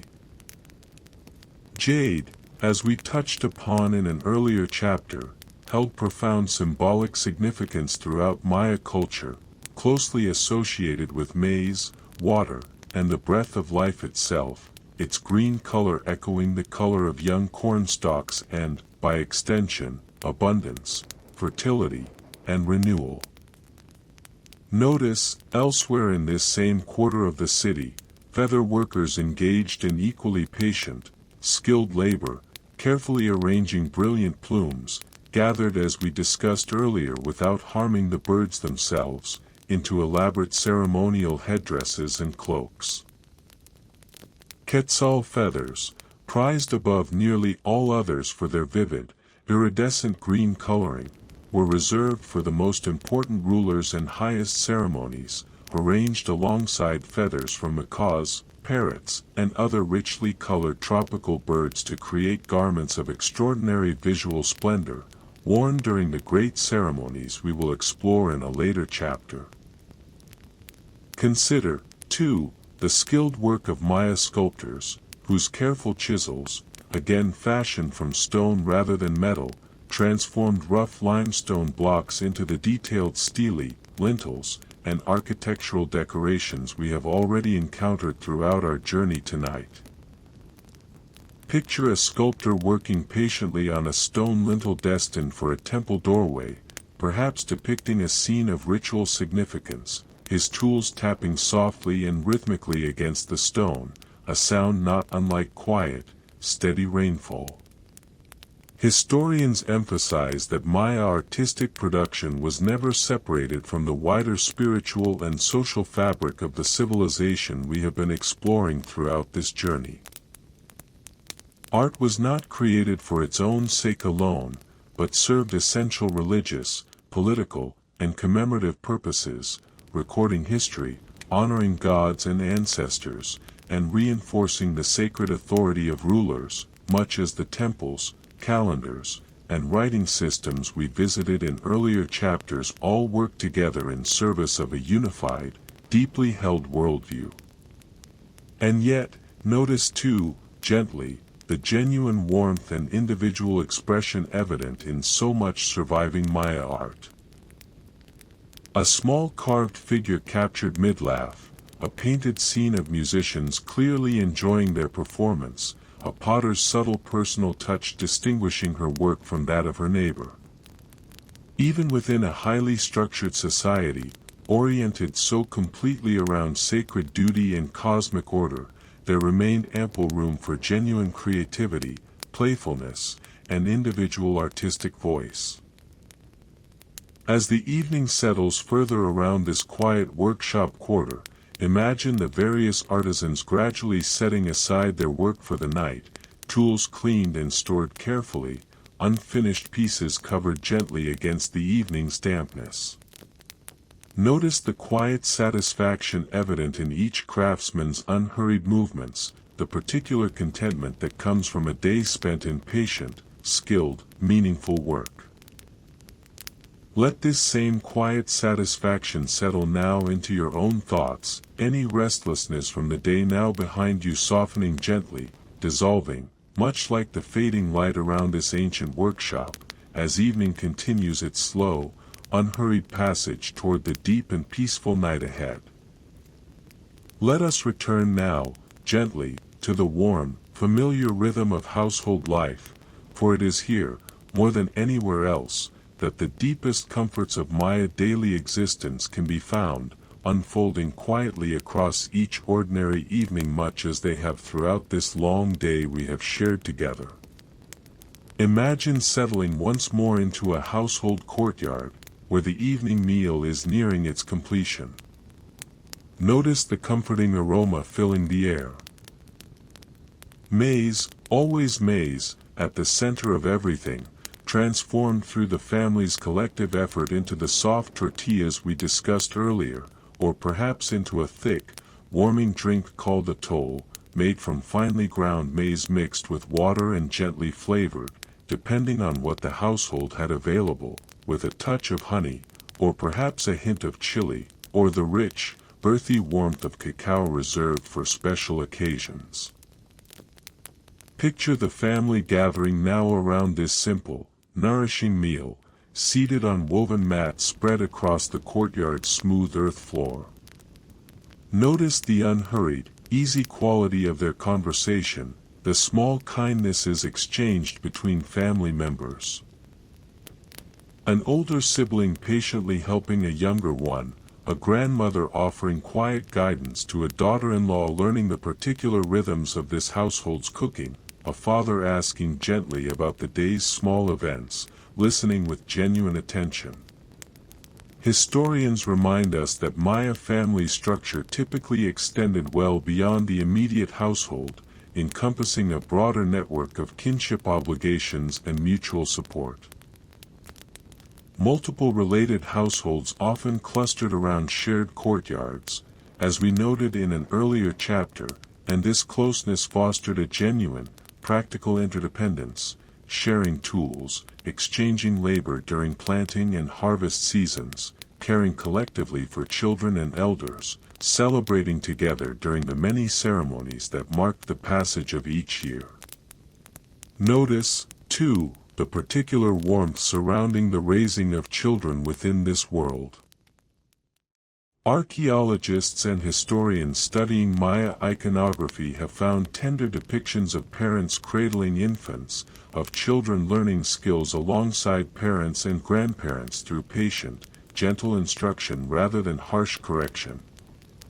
A young girl, perhaps 6 or 7 years old, might sit beside her mother learning the careful, patient work of grinding maize, her small hands still clumsy against the stone tools, her mother offering quiet encouragement rather than impatience.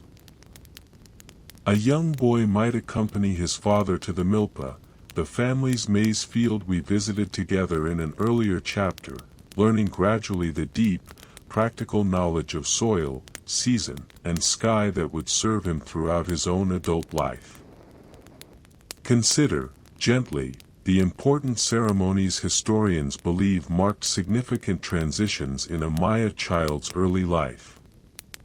Some evidence suggests certain communities practiced a ceremony welcoming children more fully into their community identity around the age of adolescence, a moment of gentle transition rather than any dramatic rite, reflecting the broader Maya tendency toward marking time's passage through patient, cyclical acknowledgement rather than singular, dramatic events. Notice, as the family's meal draws to its unhurried close, the particular foods that might round out this evening's offering, depending on the season and the family's circumstances.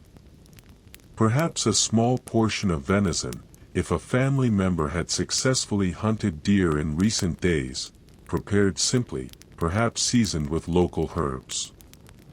Perhaps freshwater fish, if the household lived near a river or lake, wrapped in leaves and cooked gently over the fire's glowing coals. Perhaps simply beans and squash alongside the ever-present maize, humble and sustaining, much as they had been for countless generations before this particular evening. Take a moment to notice the quiet gratitude evident in this family's unhurried meal, a gratitude historians believe was woven deeply into Maya culture's broader relationship with food and sustenance. Maize, as we explored earlier, was never regarded merely as fuel for the body, but as a sacred gift, closely bound to the very story of human creation itself. Each meal, In some quiet sense, carried forward this deeper reverence, a gentle acknowledgement of the patient, generous relationship between human effort and the land's abundance. As the evening deepens further, imagine the family beginning to settle for the night, dishes cleared away and washed with water carried earlier from the household cistern, sleeping mats unrolled across the raised platforms we described in an earlier chapter. Notice a mother humming softly to a small child growing drowsy in her arms, the same tender, ancient rhythm that mothers everywhere have offered their children across countless generations and countless centuries, a rhythm that needs no words at all, only warmth, and patience, and presence. Let this same warmth settle now into your own thoughts, wherever you find yourself resting tonight. Notice how deeply, quietly comforting it feels to imagine this ordinary evening, unfolding gently within an ancient household, its rhythms so different from your own in certain particulars, and yet, in its essential tenderness, its patient care between generations, so very much the same. From this quiet household scene, let us drift now toward the sound of music beginning to rise gently across the city, for even amid the unhurried rhythms of ordinary life, the Maya calendar we explored earlier brought with it regular occasions for community gathering, celebration, and shared joy. Imagine following the soft, distant sound of a drum's steady rhythm, drifting through the evening air from somewhere near the city's central plaza. As you draw closer, notice the gathering crowd, families emerging from their courtyards, neighbors greeting one another with quiet warmth, children moving excitedly, though not loudly, through the growing assembly, sensing the particular energy of a ceremonial evening. Historians and archaeologists, studying painted pottery and sculptural reliefs depicting musical scenes, have identified a rich variety of instruments used throughout Maya ceremonial and social life. Picture, now, a small ensemble of musicians settling into position near the plaza's edge. Notice a drummer seated before a tuncal, a hollowed wooden slit drum capable of producing several distinct tones depending on where it is struck, its low, resonant sound carrying clearly across the open plaza. Beside him, another musician holds a smaller drum, perhaps made from a hollowed gourd or turtle shell, its higher, brighter tone weaving between the tuncal's deeper pulse. Notice, too, several musicians holding simple reed flutes, their fingers moving gently across small finger holes, producing melodies both playful and, at other moments, hauntingly beautiful. Archaeologists have also found evidence of trumpets fashioned from wood, gourd, or conch shell, their sound carrying with particular richness across long distances, likely used to signal important moments during ceremonies or to announce the arrival of honored participants. And listen, gently, for the soft, rhythmic shake of rattles, made from dried gourds filled with small seeds or pebbles, their sound adding a light, textured layer beneath the deeper tones of drum and trumpet. Picture dancers now moving into the plaza's open center, their movements unhurried and deliberate, often telling a story through gesture and formation, historians explain, connected to the particular deity or occasion being honored that evening. Some dancers wear elaborate costumes, perhaps representing important animals we have already encountered throughout our journey, the jaguar, powerful and watchful, or magnificent birds whose feathered headdresses catch the torchlight as the dancers turn and sway. Notice the warm glow of torches and small fires scattered around the plaza's edges as true evening settles fully overhead, their flickering light casting soft, moving shadows across the smooth plaster ground, catching the painted colors of dancers' costumes, the polished jade ornaments worn by nobles gathered to observe the ceremony from a place of honor near the temple steps. Consider, gently, the occasions that might call for such celebration. Perhaps this gathering marks the completion of an important calendar cycle, the kind of significant temporal milestone we discussed in an earlier chapter. Perhaps it celebrates a successful harvest, the community's gratitude for maize grown abundant and plentiful across the recent season. Perhaps it honors a ruler's accession, or commemorates the anniversary of an important ancestor. Whatever its particular occasion, historians emphasize that such ceremonies served essential social functions, reinforcing community bonds, honoring the gods and ancestors whose favor sustained the city's well-being, and offering ordinary families a genuine, joyful respite from daily labor. Notice, too, the presence of the ballgame court nearby, its long, narrow playing alley visible even in the torchlight, sloped walls rising along each side. The Mesoamerican ballgame, played across the Maya world in various regional forms, held deep ceremonial and cosmological significance, historians explain, sometimes connected to the great creation narratives recorded in the Popol Vuh, in which hero twins outwit the lords of the underworld through skillful play. While certain ballgame matches, particularly among rulers and captured rivals, carried weighty and solemn significance we will touch upon only gently in a later chapter, many games, historians believe, were simply enjoyed as skilled, popular sport, players striking a solid rubber ball using their hips, forearms, or thighs, without hands, in a display of considerable athletic skill. As the evening's music continues its gentle, rhythmic flow, imagine the crowd swaying softly along with the drums, quiet conversation continuing between neighbors even as the ceremony unfolds, children eventually growing drowsy in parents' arms despite the festive atmosphere, the whole scene infused with a particular warmth that feels, even now, deeply familiar. The universal comfort of community gathered together, sharing music, sharing food, sharing the simple, profound pleasure of being present with one another beneath a wide night sky. Let the soft, steady rhythm of the tunkel drum settle now into your own breathing, its gentle, repeating pulse a quiet invitation toward rest. Notice how naturally music, even across so many centuries, retains this same power.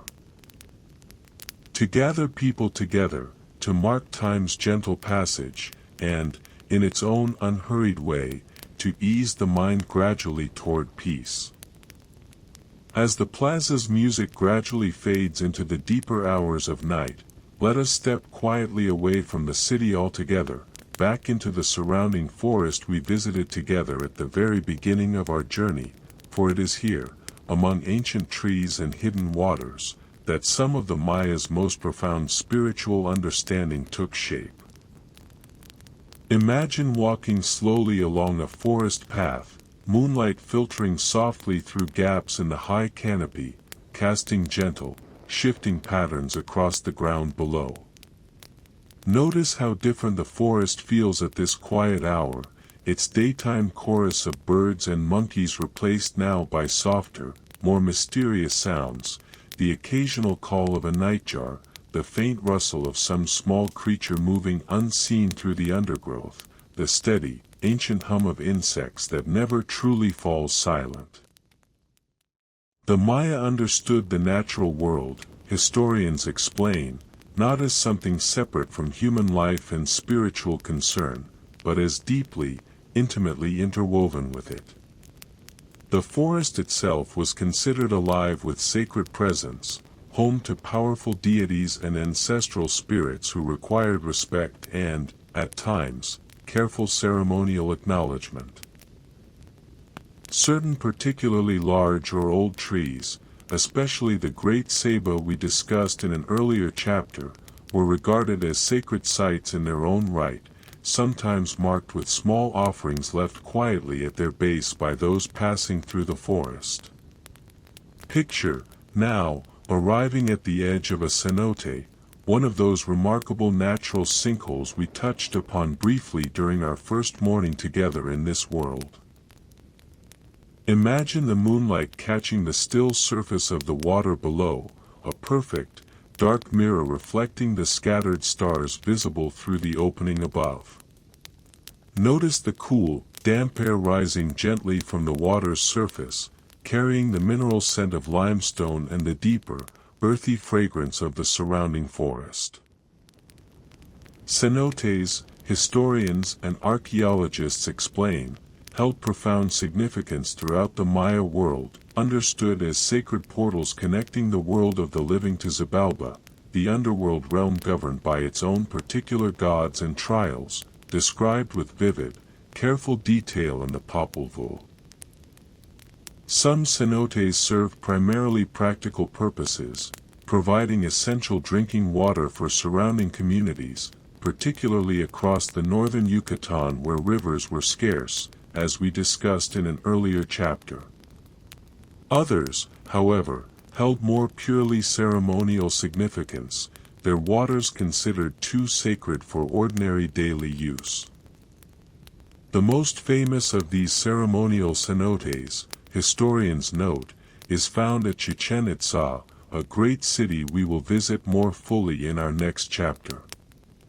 Archaeologists have recovered from its waters a remarkable collection of offerings accumulated across many centuries. Pottery, jade ornaments, gold objects brought from distant regions through extensive trade networks, and carefully prepared incense, all offered, historians believe, as gestures of devotion and communication with the powerful deities associated with rain and the underworld.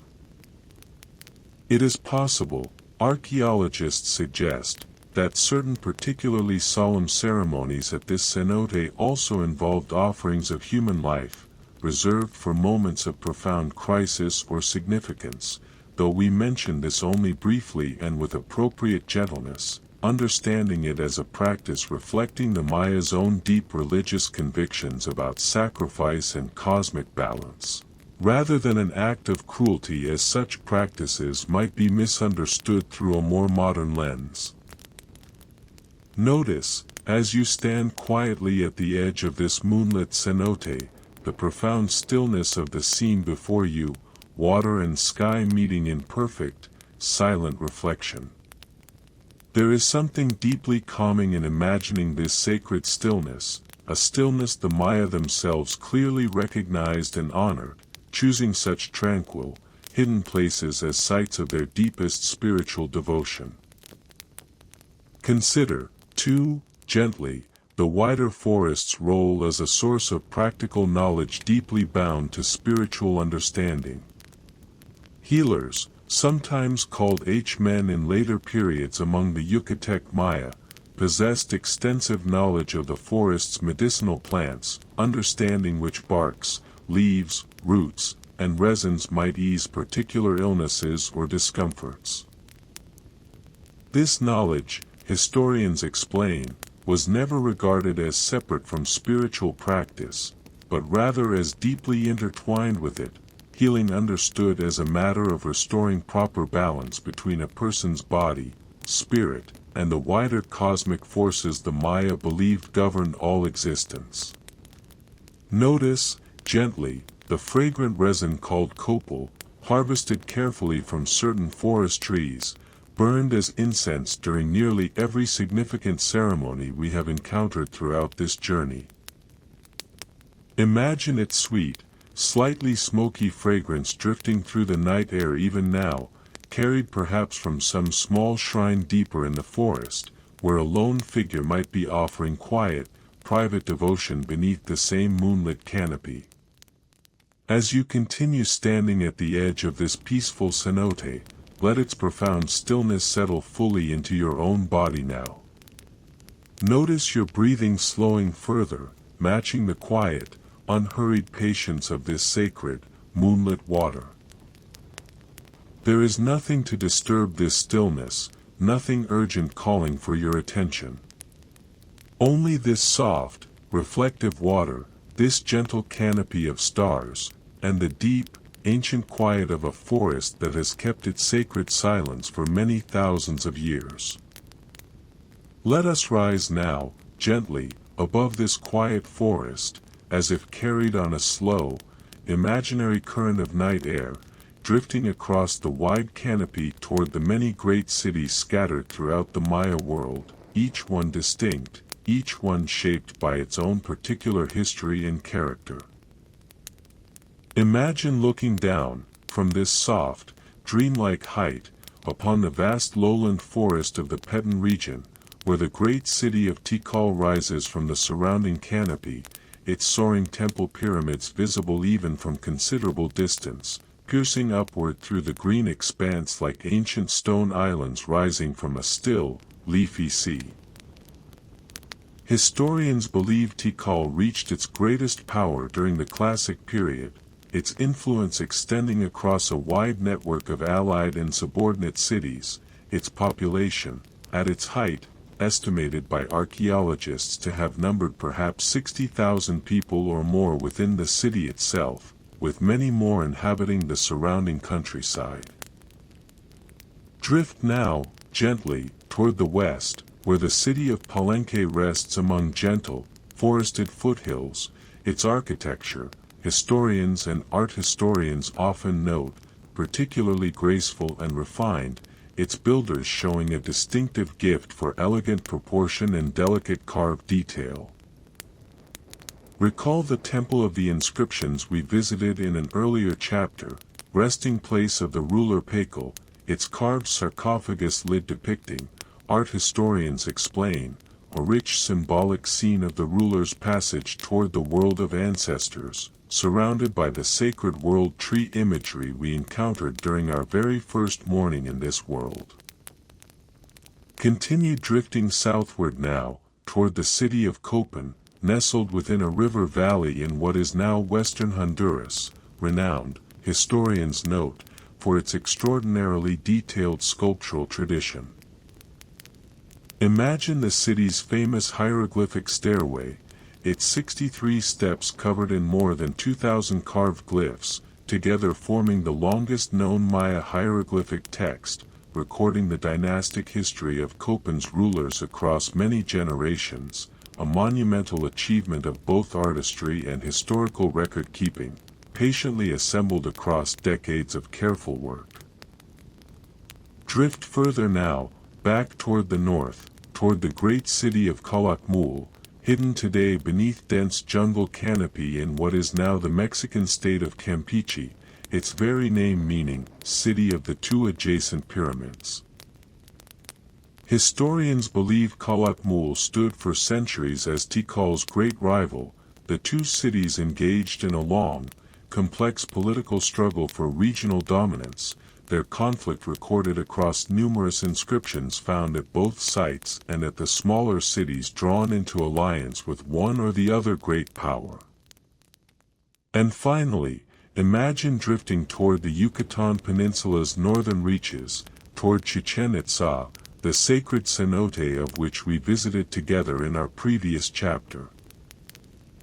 Historians note that Chichen Itza rose to particular prominence somewhat later than many of the great classic period cities we have just visited, flourishing especially during the terminal classic and into the post-classic period, roughly the years after 800 of the Common Era, its architecture showing distinctive influences, art historians suggest, possibly reflecting contact and exchange with other Mesoamerican cultures to the north and west. Picture its famous stepped pyramid, known today as El Castillo, dedicated to the feathered serpent deity Kukulkan, its 4 stairways and platform combining, through careful architectural design, to represent the 365 days of the solar year we discussed in an earlier chapter on Maya calendars. Notice, as you drift gently between these great cities in your imagination, how each one, despite sharing so many fundamental beliefs and practices we have explored throughout tonight's journey, retained its own distinctive character, its own particular architectural style, its own unique history of rulers, alliances, and rivalries. The Maya world, as we noted very early in our journey together, was never a single unified empire, but rather a rich, diverse constellation of independent city-states, connected by shared language roots, shared cosmology, and extensive networks of trade, yet each pursuing its own particular destiny across the centuries. Imagine, now, looking down upon this entire landscape at once, dozens of such cities, some great and famous, many others more modest, scattered across the forested lowlands and highland valleys alike, their temple pyramids catching the pale moonlight, their plazas quiet now in the deep hours of night, their households settling, much like the one we visited earlier, into peaceful, well-earned rest. Let this wide, gentle view settle into your own thoughts now, this sense of a vast, interconnected world, diverse and richly varied, and yet everywhere touched by the same fundamental rhythms we have come to know so well throughout tonight's journey, maize and rain, sun and stars, family and ceremony, each city its own quiet variation on shared and ancient themes. Rest here a while longer, drifting gently above this moonlit landscape of temples and forest, cities and cenotes, feeling how very peaceful it is to hold, all at once, in your mind's quiet eye, this whole rich civilization resting beneath the same patient stars. Let us settle now into a slower, more reflective part of our journey, for even the most enduring civilizations, like the days and seasons the Maya so carefully tracked, move through their own long cycles of growth and change. We will approach this chapter softly, as we approach every difficult subject tonight, with patience rather than alarm. Imagine drifting forward in time once more, to the years roughly between 800 and 900 of the Common Era, a period historians and archaeologists refer to as the Terminal Classic. Picture one of the great southern lowland cities we visited in the previous chapter, perhaps Tikal or Calakmul, its plazas a little quieter now than in the busy evening we witnessed together earlier, its population gradually, gently thinning across the passing years. Historians are careful to explain that what is often called the classic Maya collapse was neither sudden nor total, and did not mark the end of the Maya people themselves, who continued, and continue still today, as we will explore in an upcoming chapter. Rather, archaeologists describe a gradual, uneven process across the southern lowlands, unfolding over roughly a century, during which many of the great cities we have visited tonight saw declining populations, reduced construction of new monuments, and the eventual cessation of dated inscriptions recording the deeds of kings. Notice, gently, that scholars do not point to any single cause for this gradual change, but rather suggest a combination of interconnected pressures accumulating slowly across generations. Archaeologists studying lake sediment cores and cave formations have found evidence suggesting the region experienced a series of significant droughts during this period, some lasting multiple years, placing considerable strain on agricultural systems that, as we explored in an earlier chapter, already required careful, patient management even in favorable conditions. Picture, too, the possibility that population growth itself, across the many prosperous centuries of the Classic period, had gradually pressed against the limits of what the surrounding land could sustainably support.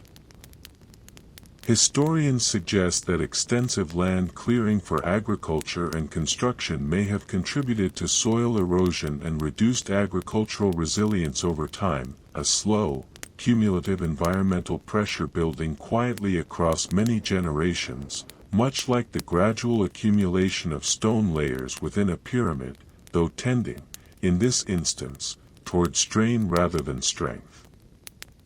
Consider, gently, the additional pressures of political competition between rival city-states, the kind of rivalry we touched upon earlier between Tikal and Calakmul.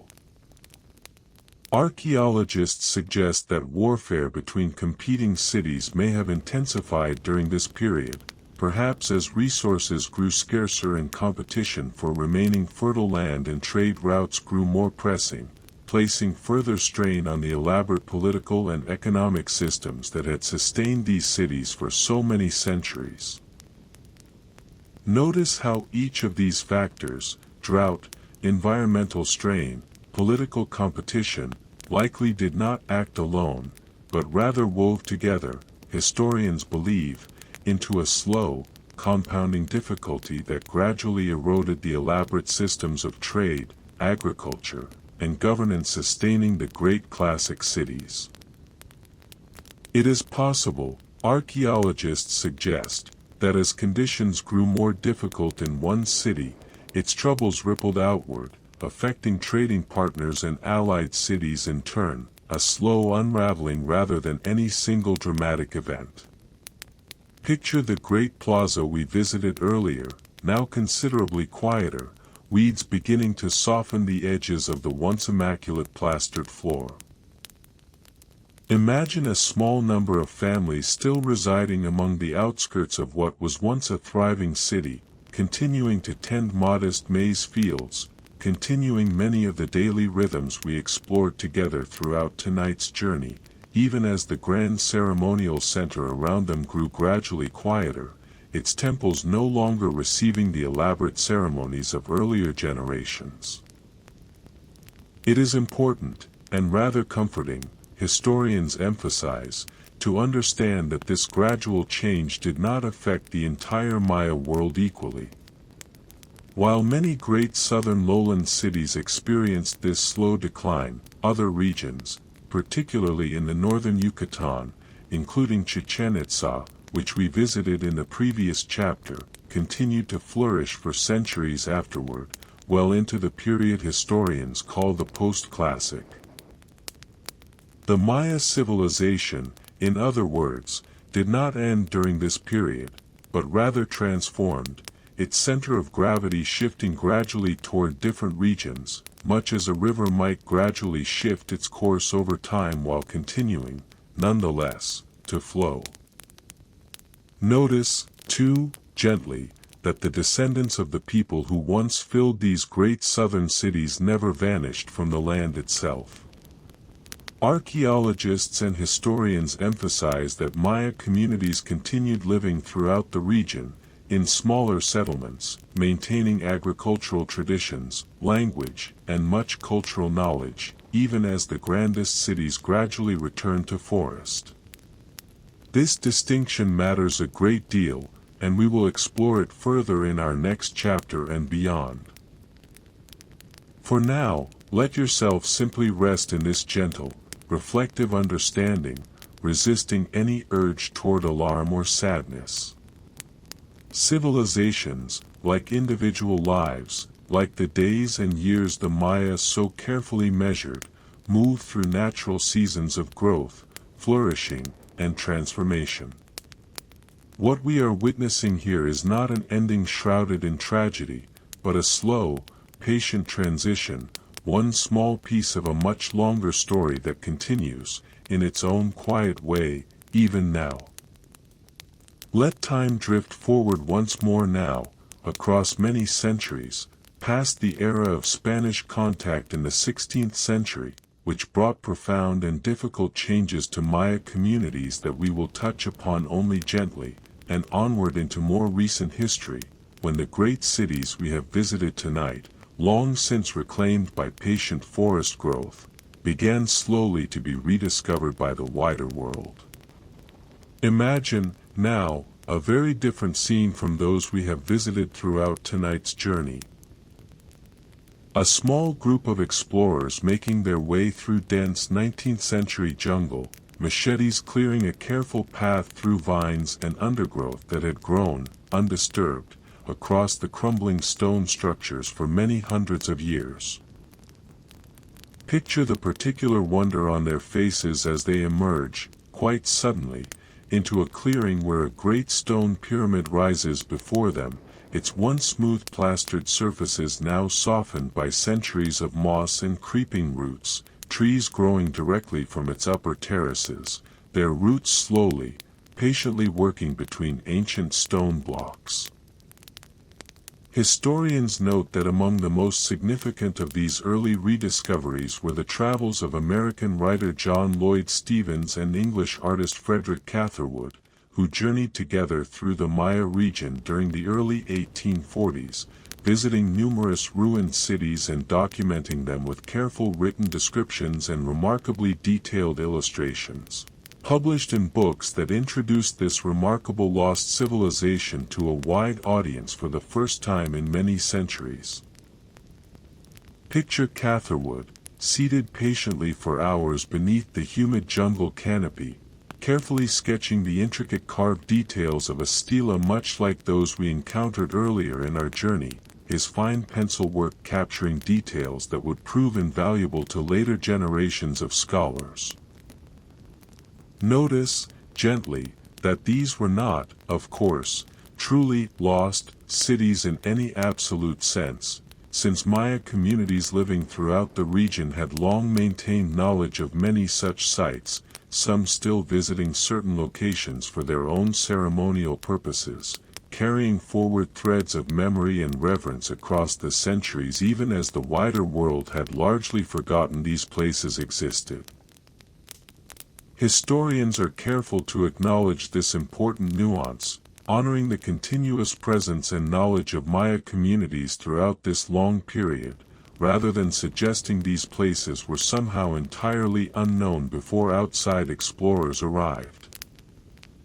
Picture, now, the slow, painstaking work of archaeology as it developed across the following century and beyond, teams of researchers working with the same patient, unhurried dedication we witnessed among the astronomers and scribes of earlier chapters, carefully excavating one layer at a time, documenting each fragment of pottery, each carved stone, each subtle shift in soil color that might reveal the presence of some long-buried structure. Imagine archaeologists at Tikal, gradually clearing centuries of forest growth from the Great Temple pyramids, revealing once more the soaring architecture that had waited, quiet and patient, beneath the canopy for so long. Notice, too, the particular moment we touched upon in an earlier chapter, when archaeologist Alberto Rusluwilier, in 1952, carefully excavated the long, rubble-filled stairway deep within the Temple of the Inscriptions at Palenque, working patiently across several field seasons before finally reaching the sealed chamber containing Tikal's remarkable carved sarcophagus, undisturbed for well over 1,000 years. Imagine the profound, quiet wonder of that discovery, a moment of genuine connection reaching across so many centuries, achieved not through any dramatic rush, but through years of careful, methodical, patient work.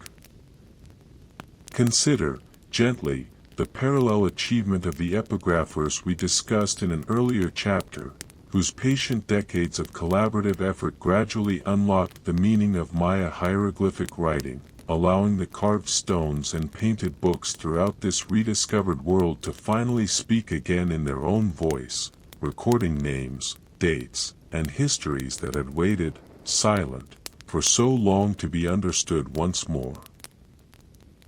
Notice how this entire process of rediscovery mirrors, in its own way, the patient rhythms we have witnessed throughout tonight's journey, the slow accumulation of pyramid layers across generations, the careful, cumulative astronomical observations of ancient priests, the decades-long work of scribes preserving knowledge onto bark paper. Rediscovery, too, unfolded not in a single dramatic instant, but through patient, sustained attention, one careful season of excavation, one gradually deciphered glyph, one thoughtfully preserved artifact at a time.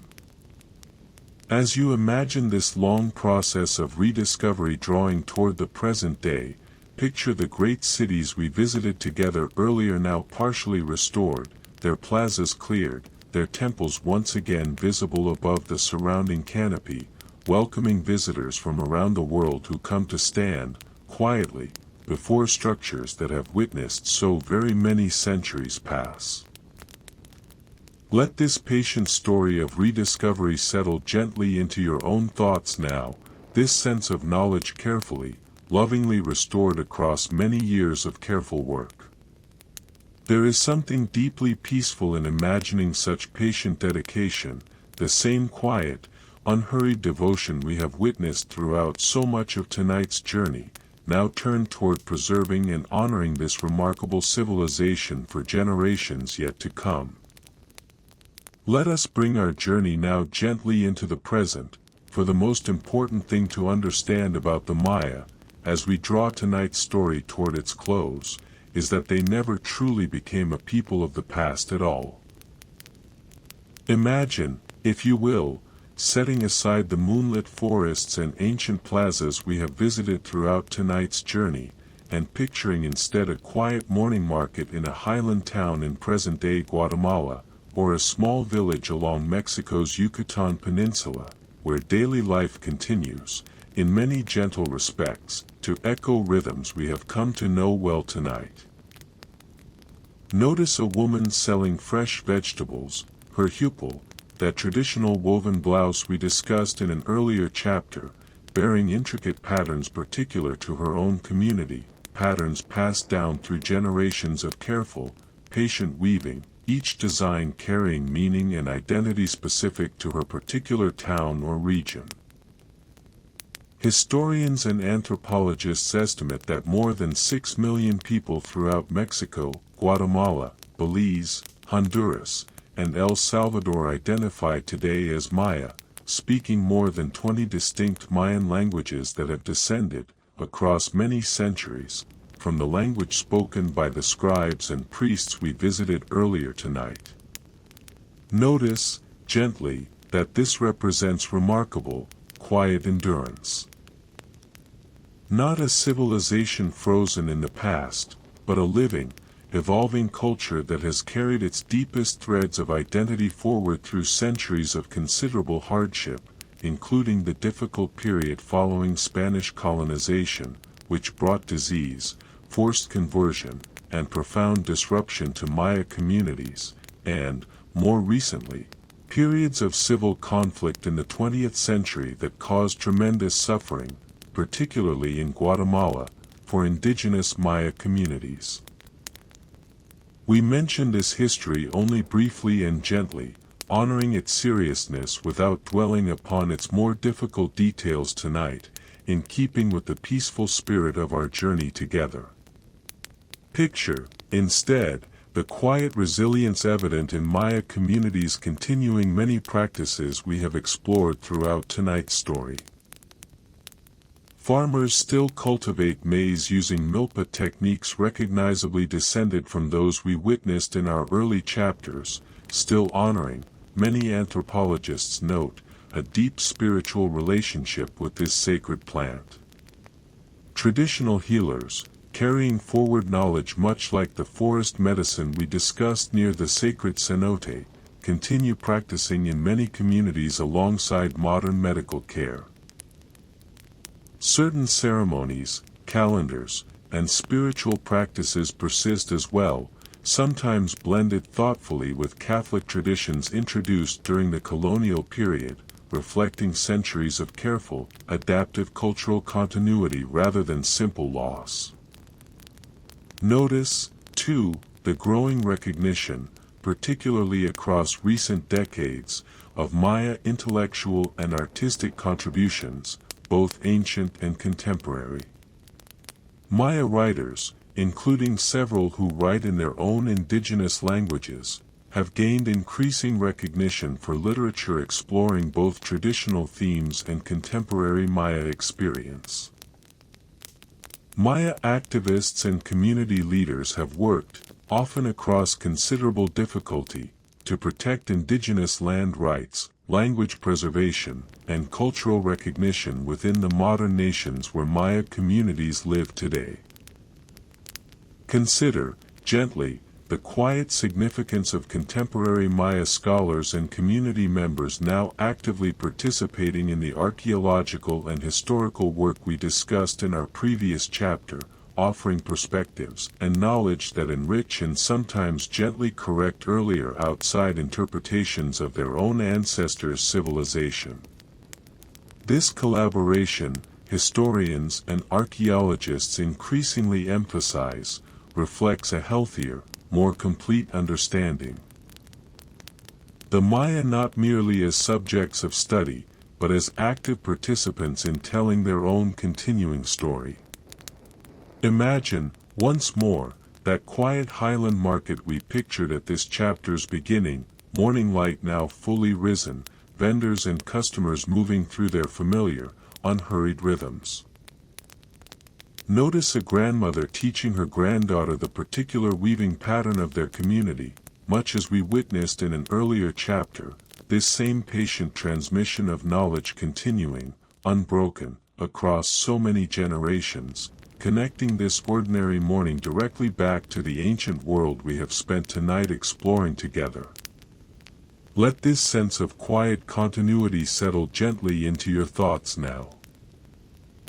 The great pyramids we visited, the careful astronomical observations, the patient scribes and skilled artisans, the warm family courtyards and joyful ceremonies, none of this belongs only to some distant, closed chapter of history.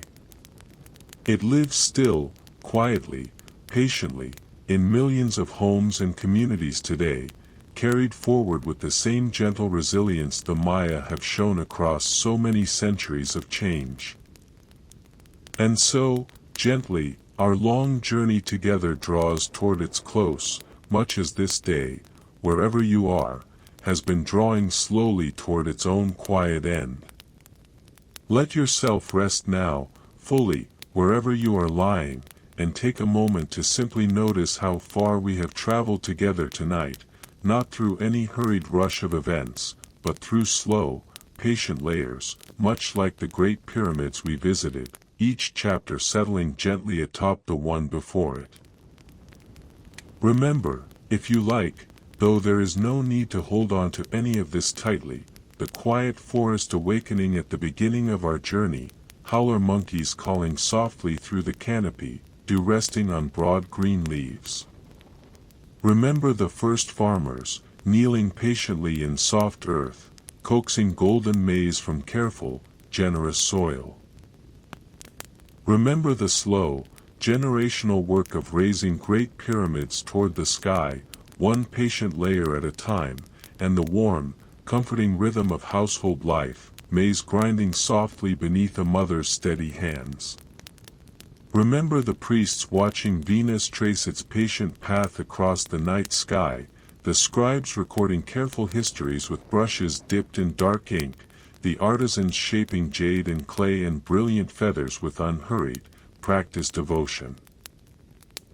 Remember the marketplace humming gently with quiet exchange, the music and dancing filling the evening plaza with warmth and light, the sacred stillness of the moonlit cenote, reflecting stars that have not changed across all these many centuries. Remember, too, the great cities rising from the forest canopy, each one distinct, each one shaped by its own particular history, and the slow, gentle transformation that gradually reshaped this world across the centuries, not as any sudden ending, but as one long, patient chapter flowing softly into the next.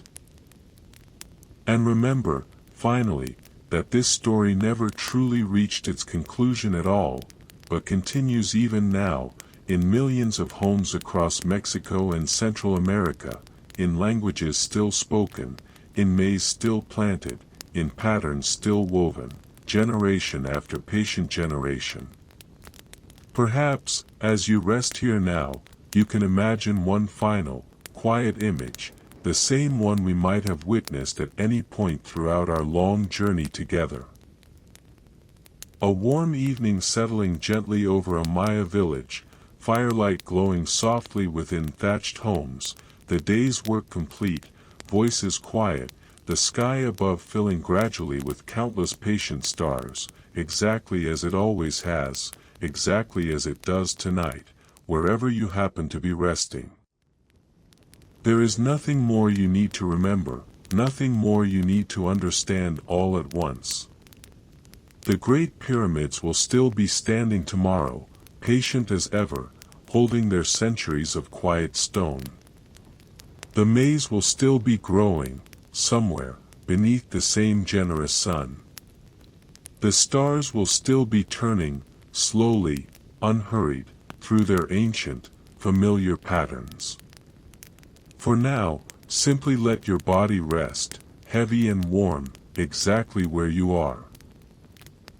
Let your breathing continue its own slow, easy rhythm, in and out, unhurried as the tides of centuries we have drifted through together tonight.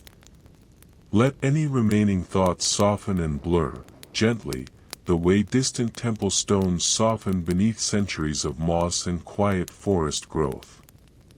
The Maya understood time not as a straight, anxious line rushing towards some final ending, but as a patient, generous cycle, each day flowing gently into the next, each ending simply another quiet beginning. Let that same gentle understanding carry you now, softly, toward your own rest. This day is ending. Sleep is beginning. And, like the patient civilization we have explored together tonight, something enduring and quiet will still be here, waiting gently, when you wake. This concludes Drift Through the Ancient Maya, a gentle journey into the lost civilization. Thank you for spending this quiet time with the Maya world. Rest well. Sleep deeply. Good night.